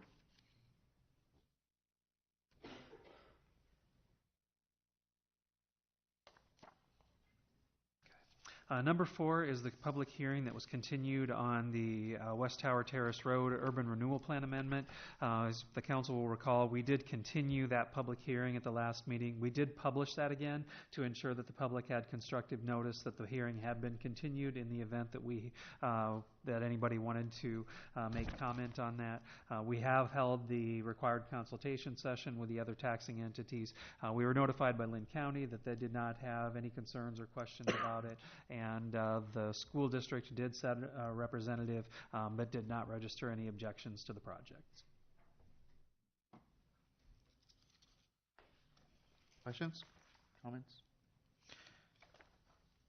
Okay. Moving on to other department discussions. We have discussion regarding homelessness response team. Good Library evening. Director. Yes. Good Hello. evening, Mayor and Council. Welcome. I'm so excited. We've been patiently waiting. Thanks for being so patient. Yes. Our guest, I'm just busting at the seams to be able to report out to you guys about this response team. Just a quick update, and then I'm going to turn this over to some of our guests to give you guys some success stories or some good positive stories to round out our update. But several months back, really closely, I think, really soon after I started as the library director, we had a citizen that reached out, just a random email to a bunch of people that she knew that were on city staff, the mayor and myself included, and said, hey, I engaged with a gentleman outside the library today, and I'm just wondering what our community is doing to respond to homelessness. And so I was really glad to be included in that email and able to share with the mayor and those that were involved in that email that the library serves that population every single day, and we have resources that come to the library on a regular basis. I brought over with me from my role at Cedar Rapids a partnership with Will Stady, where we have on a regular basis, and we have a new contact that we'll introduce you to in a minute. Will Stady provides homelessness outreach and prevention every Wednesday at the library from 12 to 4. So we started talking a little bit about what the library's response was, and then understanding that maybe we needed to reach out to a broader group in Marion to see what's going on in the schools, what does homelessness actually look like in Marion, because although we do have those resources in the library, I wasn't up to speed, and I know that we had a conversation at line staff meeting about the city as a whole. So I think initially Chief McHale and Chief Deb and I all said, hey, let's get together and see if we can bring some resources together. And this is a tremendous effort. I just want to say I am just the humble speaker, and I will say I'm the facilitator. Everybody else in my mind are kind of the heroes that are out there on the street doing the work. We're hosting regular meetings at the library bi-weekly right now. This is a private, civic, religious combination of people from all walks of life in Marion. We have representation from the police department, the fire department. We have our our social workers from the Marion Independent School District and the Linn-Mar School District that participate in the Civil Rights Commission, along with Amanda's involvement as well. We have Laura Campbell, the executive director from the Marion Cares, is going to give you guys a story here in just a second. Willis Dady, homelessness prevention and outreach, is a part of the team, as well as the Abbey Center. We have Chris Poole, who also comes into the library on a weekly, actually more than weekly, to meet with his clients. He approaches homelessness from a mental health component and aspect. Oh gosh, I'm going to forget somebody, I know. But it's a lot of people. And we get together, and our goal was to say, let's learn and understand what's going on with the homelessness community in Marion. We're a little bit different than Cedar Rapids. They have more of an urban kind of feel to what's happening over there, whereas what we have been learning in this response team is that what we have is a lot of homelessness that presents itself in doubled up. So Michelle Wilson from the Marion Independent School District has let us know that this year they are working with about 30 families that are experiencing homelessness in the Marion Independent School District. What that means is that they're either couch surfing, they're moving from house to house to house, and they don't have stable housing, or they are just doubled up, multiple families living together in an overcrowded environment. Katie from the Linmar School District tells us that they are servicing about 50 families that are experiencing homelessness. So that's quite a bit. I mean, if you think about Marion, the city of Marion and the Marion Independent School District compared to the Linmar School District, I mean, we have a lot of folks in the Marion Independent School District that we're trying to serve. So our group got together and we shared our stories. We shared mostly from what we're seeing from the PD, what our service providers were able to share with us, and also the school district. And we decided we had two priorities. Our first priority that we have been working on is something that we're calling a 2 Sleeps Kit. The 2 Sleeps Kit is a 48-hour gift, a package that we will present to folks when they say that they are in need. So there's a family that comes to Michelle at Vernon and says, hey, we don't have a place to sleep tonight. We will provide them, Michelle will have at the school a 2 Sleeps Kit. And in this we're imagining maybe a laundry basket or some sort of tote that will have vouchers for Hy-Vee. Chief has been working with Hy-Vee that will provide us with some options. Laura Campbell from Marion Cares has come up with several different packages of food options that would allow a family to stay in a hotel for 48 hours and be able to have food that they could use in a hotel. We have, the PD has also been working with the hotels to get us vouchers for rooms at the hotel. So someone can just walk in with a voucher and say, hey, I would like a room, and they will be guaranteed 2 nights. In addition, we have cab vouchers, we have vouchers for the Goodwill, and we also will be presenting them with what their kind of itinerary is over the next 48 hours of who they need to meet with and how we can get them the services that they need, and to follow up with them to make sure that they're getting what they need. So we're very excited.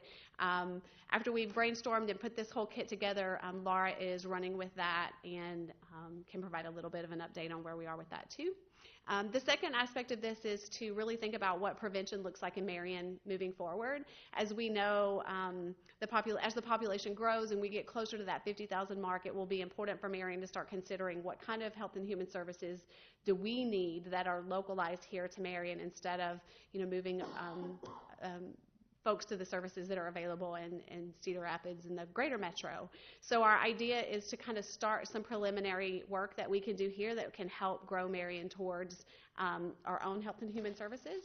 And Willis Dady has presented a grant request to the city of Marion for LMI dollars, and I think my understanding from Amanda is they're going to be presenting to you guys kind of a proposal or a discussion about how we manage LMI dollars moving forward.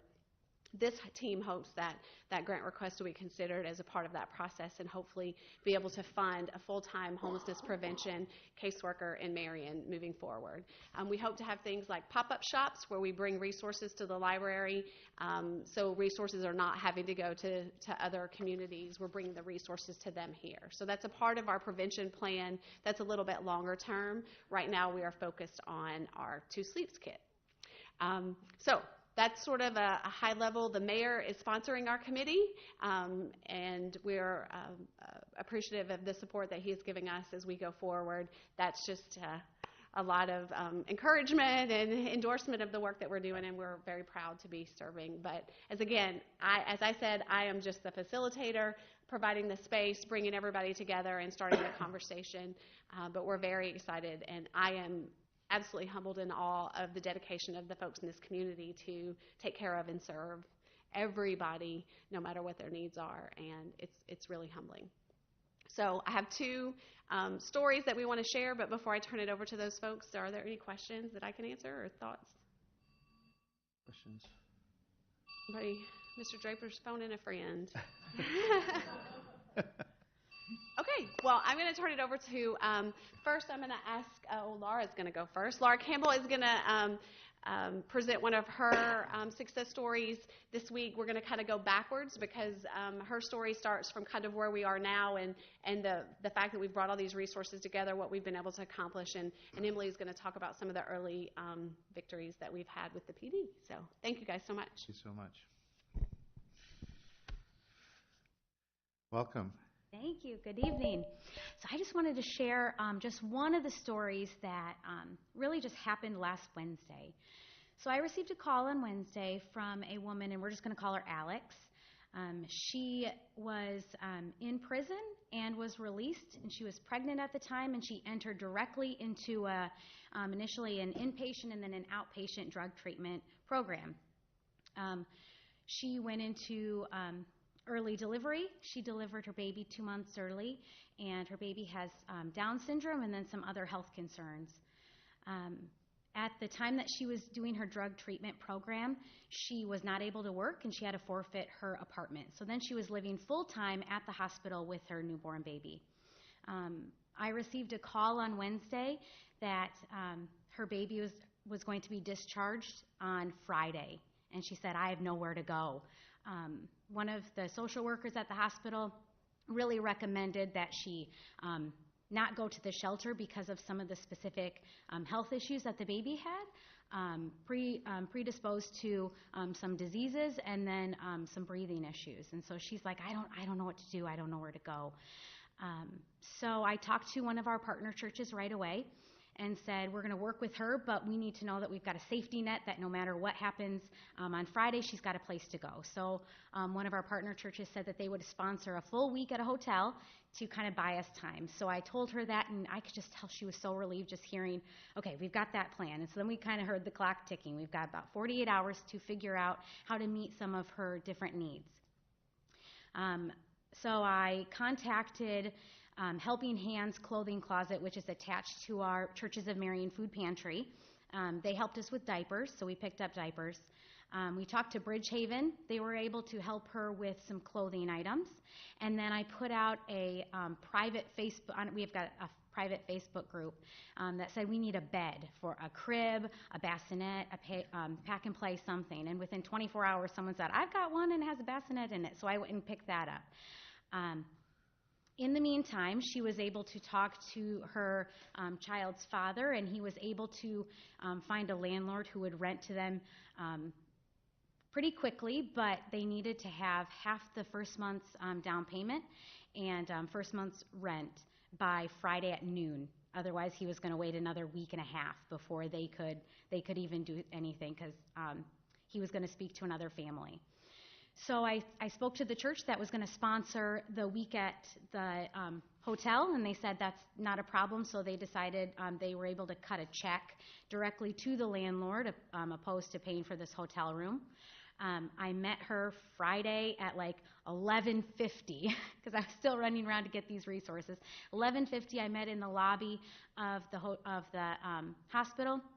Gave her the resources. She got the check. She was able to give it to the landlord by noon, and we avoided a truly homeless case. She was just really brought to tears. When I met with her, we went through kind of an intake. I took some information about her circumstances, and one of those questions was, how will we address those needs next month?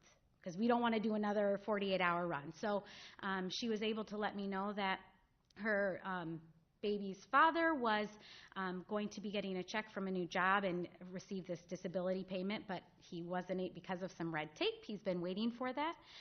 She's also going to start working again now that she is fully graduated from the drug treatment plan, and she's also a drug treatment facility, and she's not having to spend the time at the hospital making a lot of decisions, medical decisions. She doesn't have a cell phone. She was just, if she has Wi-Fi, she was able to contact me. The child will also receive some disability because of his special needs. We talked about, and she agreed to us following up with her. We're going to follow up with her at the end of this week to see how that went. We're going to talk to her in the next coming months and years, up to 3 years. We do this because we know that if an individual can have stable housing for 3 years without a major life event like a criminal charge or a major injury, that they will likely not become homeless again. So we want to see that through that 3 years, and she agreed to us being able to follow up with her. Something really important to note about the other resources that we were contacting, her case was difficult because she was in this kind of purgatory of she's homeless, but she's not in the shelter, and so she couldn't qualify for rapid rehousing because she hadn't been in the shelter.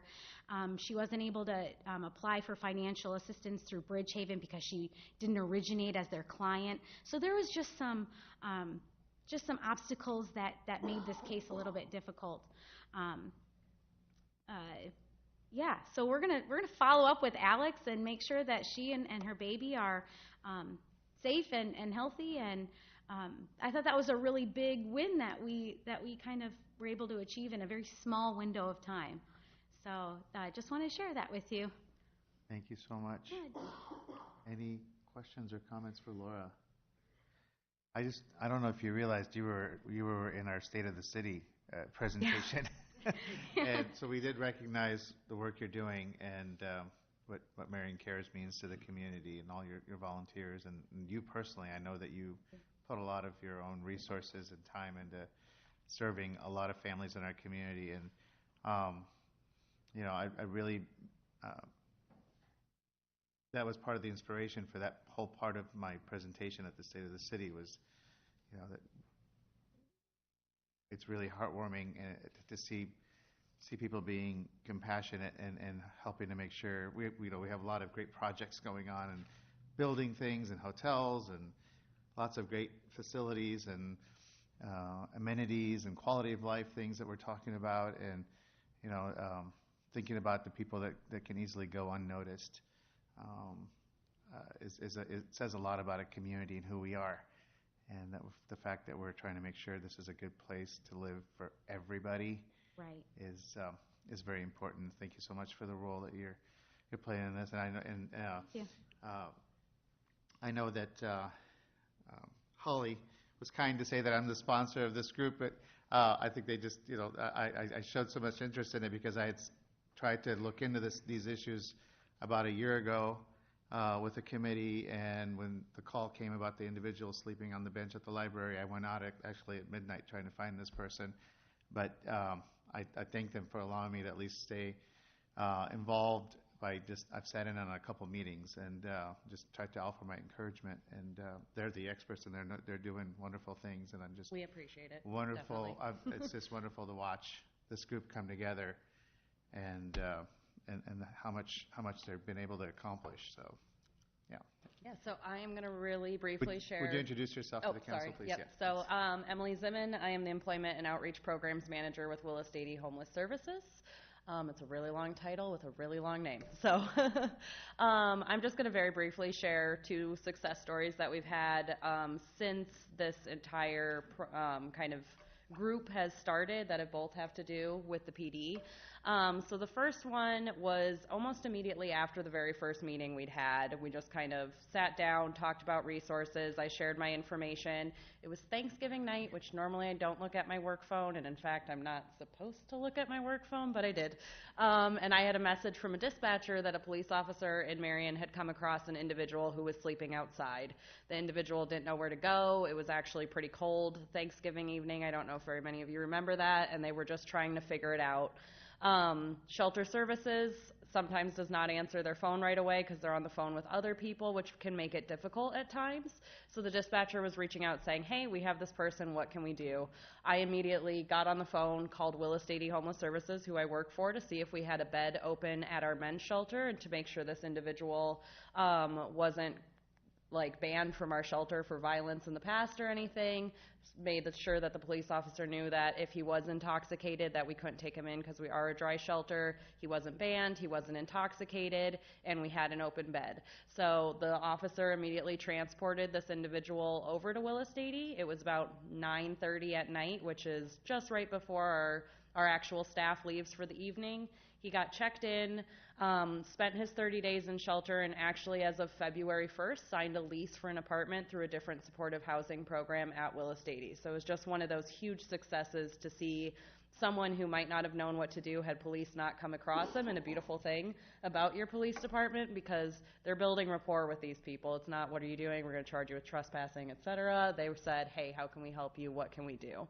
And the second super brief story is I'd given my cards to the PD. I'd come out, I'd talk to all the shifts, and when I was out talking to them, one of the individuals who was on the night shift said, I got called to a domestic violence call like a week ago. I had your card. I gave it to the woman. She really didn't want to take it. She kept saying, no, I'm fine. And I told him, I was like, just give it because I have 1,000 of them. It's totally fine. Like if she uses it as a coaster, that's cool. And he was like, I'm sure she didn't reach out to you. This was her name. I was like, actually she did. She texted me and we started working together and looking for housing for her. So it's just amazing kind of this community that you guys have in Marion. It's a beautiful thing, and then this partnership has just furthered that. So we're so excited to be a part of it. We absolutely love it. And Aaron, who's right here, is our new hire, and as of today, he's his first day. So he will be here in Marion once a week so that if the PD finds someone, if the school has someone, if you guys find someone, anyone who's either literally homeless or near homeless, he can sit down and meet with them. And it's not, hey, can you come to Cedar Rapids? It's, we're here, we're in Marion, and we're here to help. So thank you very much. Thank you.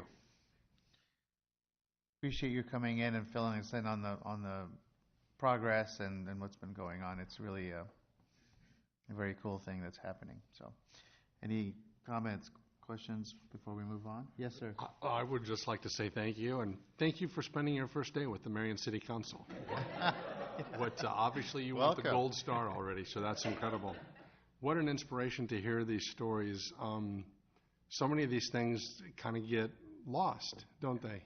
And as we do build out, we cannot forget. So it's important that we address these issues and find these avenues and these conduits for these resources. This is incredible. This is what we are. So kudos. Thank you. Questions? Thank you so much for coming in. Yes, I would like to add to that. Go ahead. Holly kept saying how she's just the facilitator. She's very much more than that. She is definitely the rock star cheerleader of the whole committee, and she deserves a lot of credit. And I want to chime in too, because whoever hired her, I mean, seriously, I mean, Lon, if that was you, whatever. But the relationship between the PD and the library has progressed so much just in the last few months. So I just thank you for all you've done, and I look forward to your leadership here. Okay. Thank you all for coming in. Moving on to the fire department update, fire station number 3. Yes. Yeah. I'm excited too.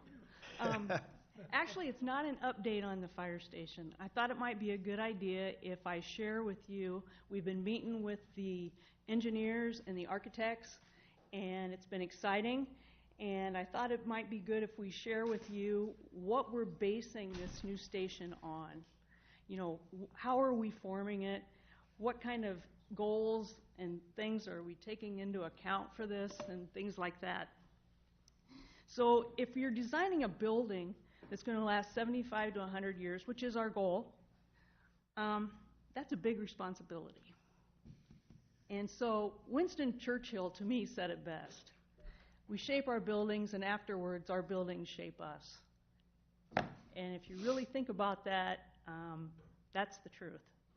It really tells about who we are as a city. So we are taking this very seriously and very responsible. So I'm going to go ahead and just quick review because I know we're over time, but Station 1 was our first station. It wasn't our first station, but it's the station that we now still have. Back in 1964. I'm going to announce today that it will soon become Station 3.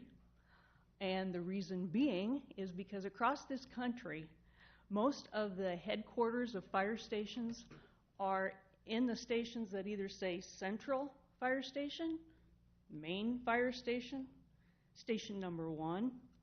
And for 28 years, our headquarters has been at Station 2. And a lot of citizens have been upset about that. And it's caused a lot of confusion, actually.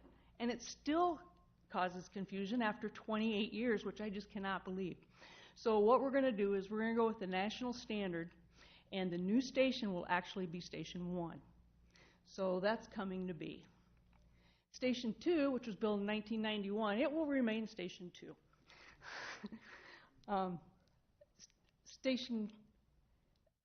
So here's the stations when we first started in Marion.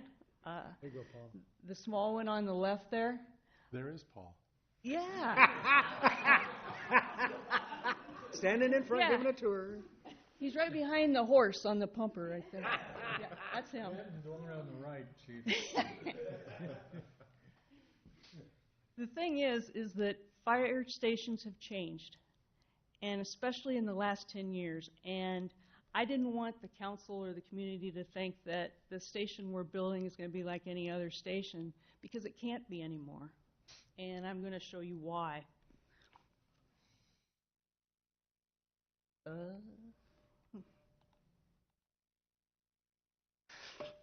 So when we put this station together, we were thinking, what's our goals?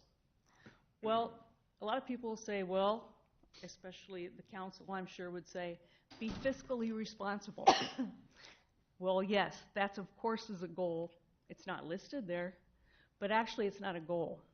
It's our responsibility. And so we're making sure that just happens.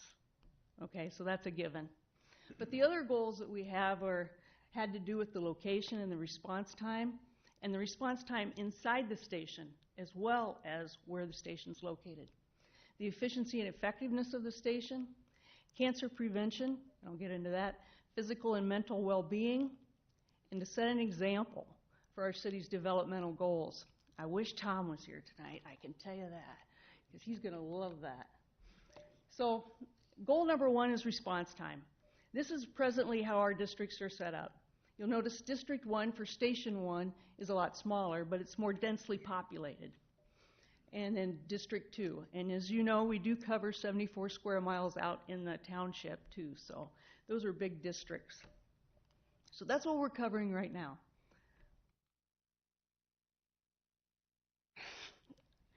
This really works. Oh, thank you.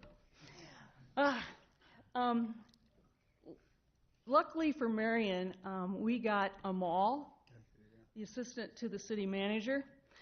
She has been very, very helpful and has been excellent at helping the fire department in doing data and statistics, response times, helping us with GIS. And the police department has someone for that, but we really don't. And Amal's given her time to help us out with that, so I'm really thankful.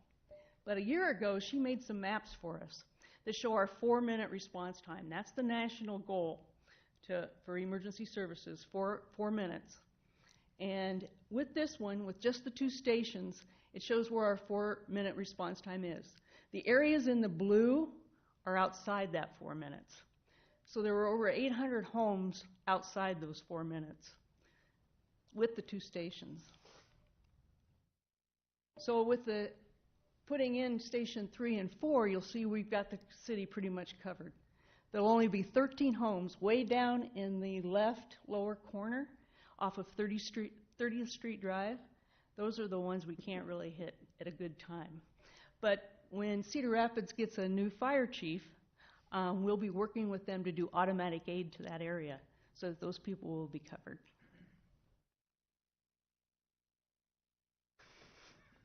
So goal number 2, efficiency and effectiveness.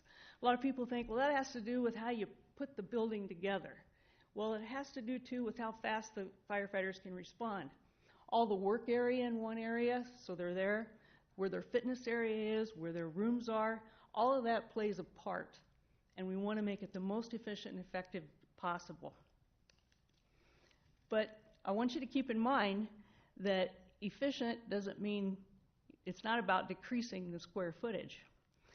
We actually have worked with the architects, I think we've had 8 meetings so far, and we have, I bet, it seems like 100 times we've moved things around, constantly juggling. And what I found was a lot of the juggling we found to be more efficient. The more times we did it, the more efficient it got. And in fact, we actually increased the training area inside the building just by moving things around. So the efficiency and effectiveness has been a big thing, and it's actually working. Okay, goal number 3, cancer prevention. That's what's changed in the last 10 years. There's been a lot of research and data nationally that fires are causing more and more higher rates of cancer in firefighters. And that's due to the different materials now in our homes.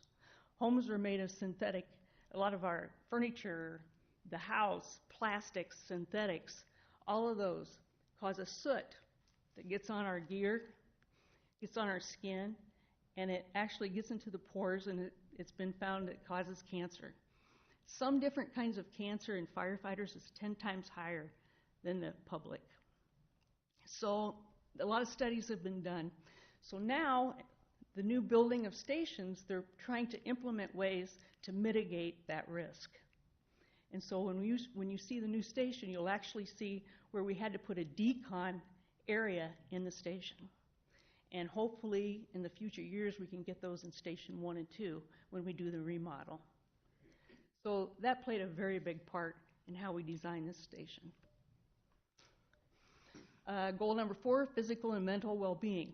Over the last 10 years, again, this has been a hot topic across the nation about firefighting. Of course, it's a stressful job. You know, you could be just sitting there training and the alarm goes off. You're going from 0 to 100 like that, and it's an adrenaline rush. They've also found where the different sleep cycles in firefighters, because of the alarms in the middle of the night and things like that, are actually hurting their health. So different studies have been done on how we can better equip our stations to help mitigate those situations. Also, the physical and mental well-being, just keeping their skills up to date. That's very stressful because there's so many things that the firefighters are asked to do.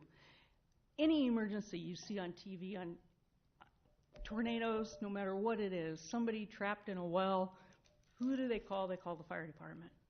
Do we know how to do that? Do we know how to rescue them? Those are things, skills that we may not have.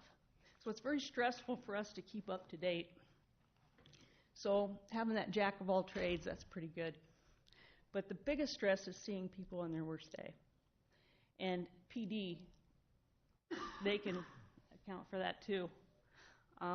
We see people on the worst days of their lives, and it does affect us. It does affect us. So physical and mental well-being, firefighters have been found to be more likely to contract diseases, the sleep deprivation and health, PTSI, which you know is PTSD, post-traumatic stress disorder, We prefer to call it post-traumatic stress illness because disorder has such a stigmatism that we're trying to get away from using that in the fire service. Depression, suicide, and these are the same things that the police see too. Our veterans that come back from the war, the same thing. It's just because we see the worst things, people having a bad day, and it does affect us. So this all actually, they found ways to put into buildings, way to mitigate these situations and how it affects us, how we can de-stress in these buildings. So that's all been put into this too. So with that, we're going to try to meet the 6 dimensions of wellness, which is a study that was done. And you'll see when we, in a few weeks, you're going to be seeing the first plans of the building. And you'll see how these 6 elements are actually in the building. So it's pretty neat. I'm really excited about that.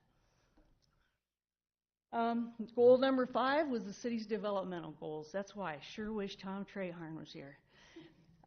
The step into nature. We want the building to actually meet the design standards that this city has set. So how can we do that and be cost effective and do it in the right ways? We also want to do sustainability. You know, the energy costs. How can we better do that? I'm going to be talking a lot to Ryan here in a little while about that. But biophilia. Tom did a talk about this some time ago to you about how you bring nature into the building, and that's a big way that we want to be the example for this city. And this is our opportunity. From that magazine, which is on the city's website, the Nature Step into Nature, these are actually quotes. We like to say in Marion that healthy living is in our DNA. Lately, we've been doing a lot of work to make sure we live up to that motto. We want this building to live up to that motto. The climate should become a key design element in city planning and city building. We're making sure that happens. We need to set the example if that's what we're expecting others to do. So we've really put that into our design standard. And 3 more hopeful results. They're not goals, but we're hoping to see that the building will help us with this. Possibly a national accreditation. Less than 5% of the departments in the country are nationally accredited, and we really want to start heading toward that goal. A few years ago, we did try and look at that, and unfortunately, we didn't have a 3rd station. We couldn't meet the response criteria that takes. And there were some dispatching issues, but we're getting all those fixed, so we're hoping to eventually get that goal. ISO rating, if you don't know, that's the insurance ratings for the residential. That's based on your fire department's response, the water capability of your city, and some other things. With this new station, we're hoping that we can raise our ISO rating. Also, we'd like to become a national research site. Meaning we've already looked into this, and because of the biophilia and things like that, there's a lot of stations in the country that don't have that. And this is kind of new. Orlando's tried it, a few other stations in the country have tried it, but we're taking it a little bit step further. We're reaching higher so that we could actually be a national, national station that could set the example for how a fire station should be and how it could be the best and how it can relate to the mental health of the firefighters and make them well. So we're hoping for all of that. So that's all I have. Any questions? I tried to hurry. Yes. Yep. Renee. I'm so excited that this is happening. And I just wanted to make sure I heard right before. So the new way, once this facility is built, is the firefighters will rotate through the different facilities. So will they all, I'm trying to get at, will all the firefighters have access to this? Because it's obviously going to be so much nicer than current because you're looking at newer standards and we have these opportunities. It's funny because I brought that up to the firefighters. I said, now you're all going to be fighting for who gets to be at this station. And they all go, no. I said, what? They haven't seen it yet, though. They haven't seen it yet. But they said, who really wants to be in the same building as the chief? I don't know. Oh, there you go. No, they're going to be fighting over it. But we're also looking at the remodeling of Station 1 and 2, and we're hoping to bring a little bit of that in when we do that remodel. Yeah. So hopefully we'll make it good for all of them. Good. Excellent. Well, Thank you've you. set our expectations really high here, so. Yeah, that's right. So anyway, in about a month or so, you'll be seeing something. So I'm excited about that. It's long overdue. Yes. Yeah. Thank So you. We're thrilled for you and for the community. Yes. Thank you. Okay. Engineering again? Two more presentations. Mike? So this one, what we're talking about is we had the previous request from the Uptown to look at our signs. As you can tell with the picture on the right, some of those you can't even tell what they say. And so we were trying to go back through our resolutions and ordinances to find out how those were originally put into place. And it was brought up to do a blanket ordinance to remove them all. And so legal has started to look at that. And they do have a memo here. So if you have any specific questions on the memo that's in there. Everyone had a chance to look at that? Makes sense. Yep. Mike. Was that your work, Ryan? No, it is not. Oh. I mentioned before, I like to have positive signs. Yes, you can park here for 2 hours. We have to follow. We have to follow the MUTCD. And all these negative signs. I like There's a song that. about that. Yeah. I think that was also something Roger Brooks talked about when he was here. I mean, there's something to that. Yeah. It shows that we're more of an inviting community. Yeah. People's attention. So we just want to make sure that there's possibility that there could be some that we obviously can't find, and so we're going to try and list all of them that we can. There might be some people that challenge some stuff if they can actually find it and we can't, but there's always that issue out there. But the time that it takes us to try and find resolutions for signs that you can't even read isn't really worth the staff time. So. Agree. Yep. And then for the next item, I'm actually going to ask Jacob Hahn to come up and give a presentation on the sidewalk assessment project.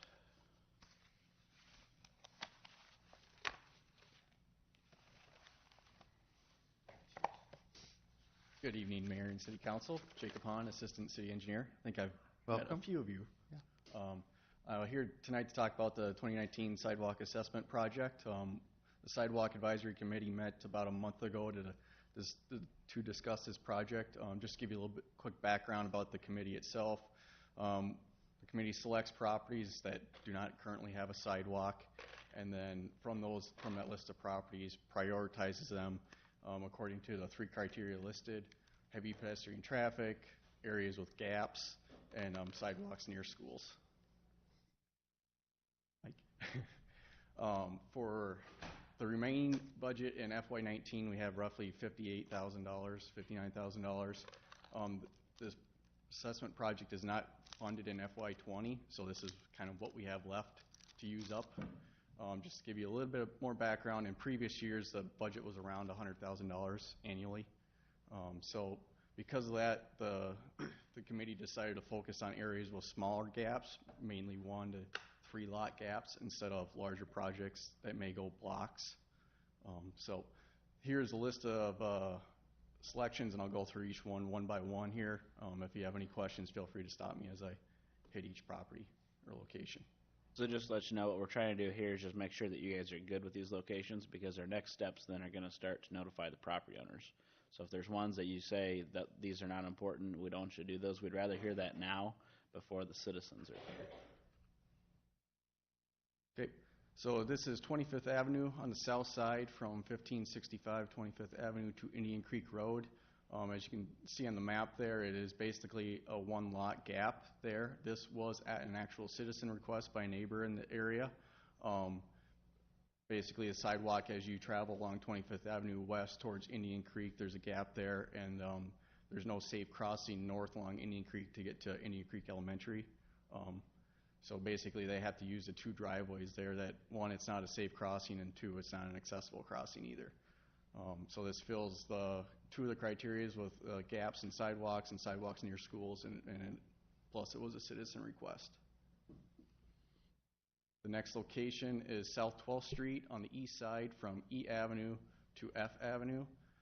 This meets the criteria of filling in gaps and sidewalks near schools.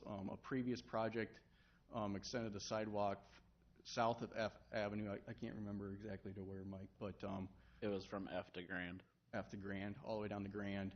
And this takes it up one more block. The bonus or benefit of this one as well is the crossing of E Avenue at 14th Street, right adjacent to Starry there. That's a much safer crossing of 14th Street than the current crossing at F Avenue. And plus, it's right on top of the hill, properly crosswalk, that sort of thing. The next location is 33rd Avenue on the south side from 3295 6th Street to 3290 7th Street. This meets the criteria to fill in gaps and sidewalks near schools, as Linmar is within the vicinity. And this one also has heavy pedestrian traffic. You wouldn't think that, but looking at Google Street View, you can definitely see the sidewalk or the grass in that area trampled down. And so it's definitely being used as a walking path, so that definitely meets our criteria for heavy pedestrian traffic. The next location is Grand Avenue on the north side from 985 Creek Bend Drive to 150 Grand Avenue. Again, this fills in gaps and has heavy pedestrian traffic in that area, and also will connect to the trail that you can see on the south side there and provide a crossing to that trail for that area. And the last location is 22nd Street on the west side from 840 22nd Street to 9th Avenue. This one just fills in gaps. It's basically a one-lot gap there to provide a crossing across 22nd Street. Just to further give you some more information, with the $59,000 budget, we selected 5 locations that our preliminary estimate exceeds. And with that, once we get further into doing the actual design and have a more hard, fast cost estimate, we can basically eliminate a location if needed, just to meet our budget. So we purposely selected an additional location to basically use up as much funding as we could for basically before this program closes out for the short term. And this would be the property that would be cut first, most likely. In the past, we've had estimates come in under, or actual expenses come in under budget. Yeah, but we have had it before where we were going to assess basically a corner lot, and we ended up only doing the east-west sidewalk and not the north-south. So we have done it before like this. Basically, similar to when we set the budget, we can go lower, but we can't go higher because of the assessment process. I think, to me, all these make sense, these locations. Okay. Thank you. Remind me, though, because we did receive a correspondence about this from a resident. We're not just canceling future sidewalk projects. We're just not doing the assessment project annually anymore like right? What we looked at is because there's a process that we have to go to make the property owner pay for half of the sidewalk, there's additional public hearings, there's notices, certified letters that go out, and that does cost money to do that. And so by doing this as a larger project, say a $500,000 project instead of $100,000, and doing it not as often, we can get more value for that, because it's not that much work to notify 100 versus 50 residents. So we're just going to do larger projects every few years. That's the plan, assuming it makes the CIP. Right now, it's not in the CIP at all. Oh, so okay, so it was accurate then, the observation that was in the email. Yes. Okay. But that was the goal in discussing it, was to try and do a larger project. But right now, there's no future year that it's in the CIP. We haven't made a policy to say we're just not going to put in more sidewalks. It's just that it's not in the CIP, but it's. But what would cause it to get into the CIP? As we rank projects and just have it float back up, or council demanding that it get put back immediately. Okay. Question. Answered that, didn't you? Yeah. Yes. Gave the ball back to you. Other questions while he's still here? No. Well, All right, thank you. thank you. Any other comments, questions on anything on the agenda? All right, great meeting. Thank you, everyone. Have a good evening. See you on Thursday.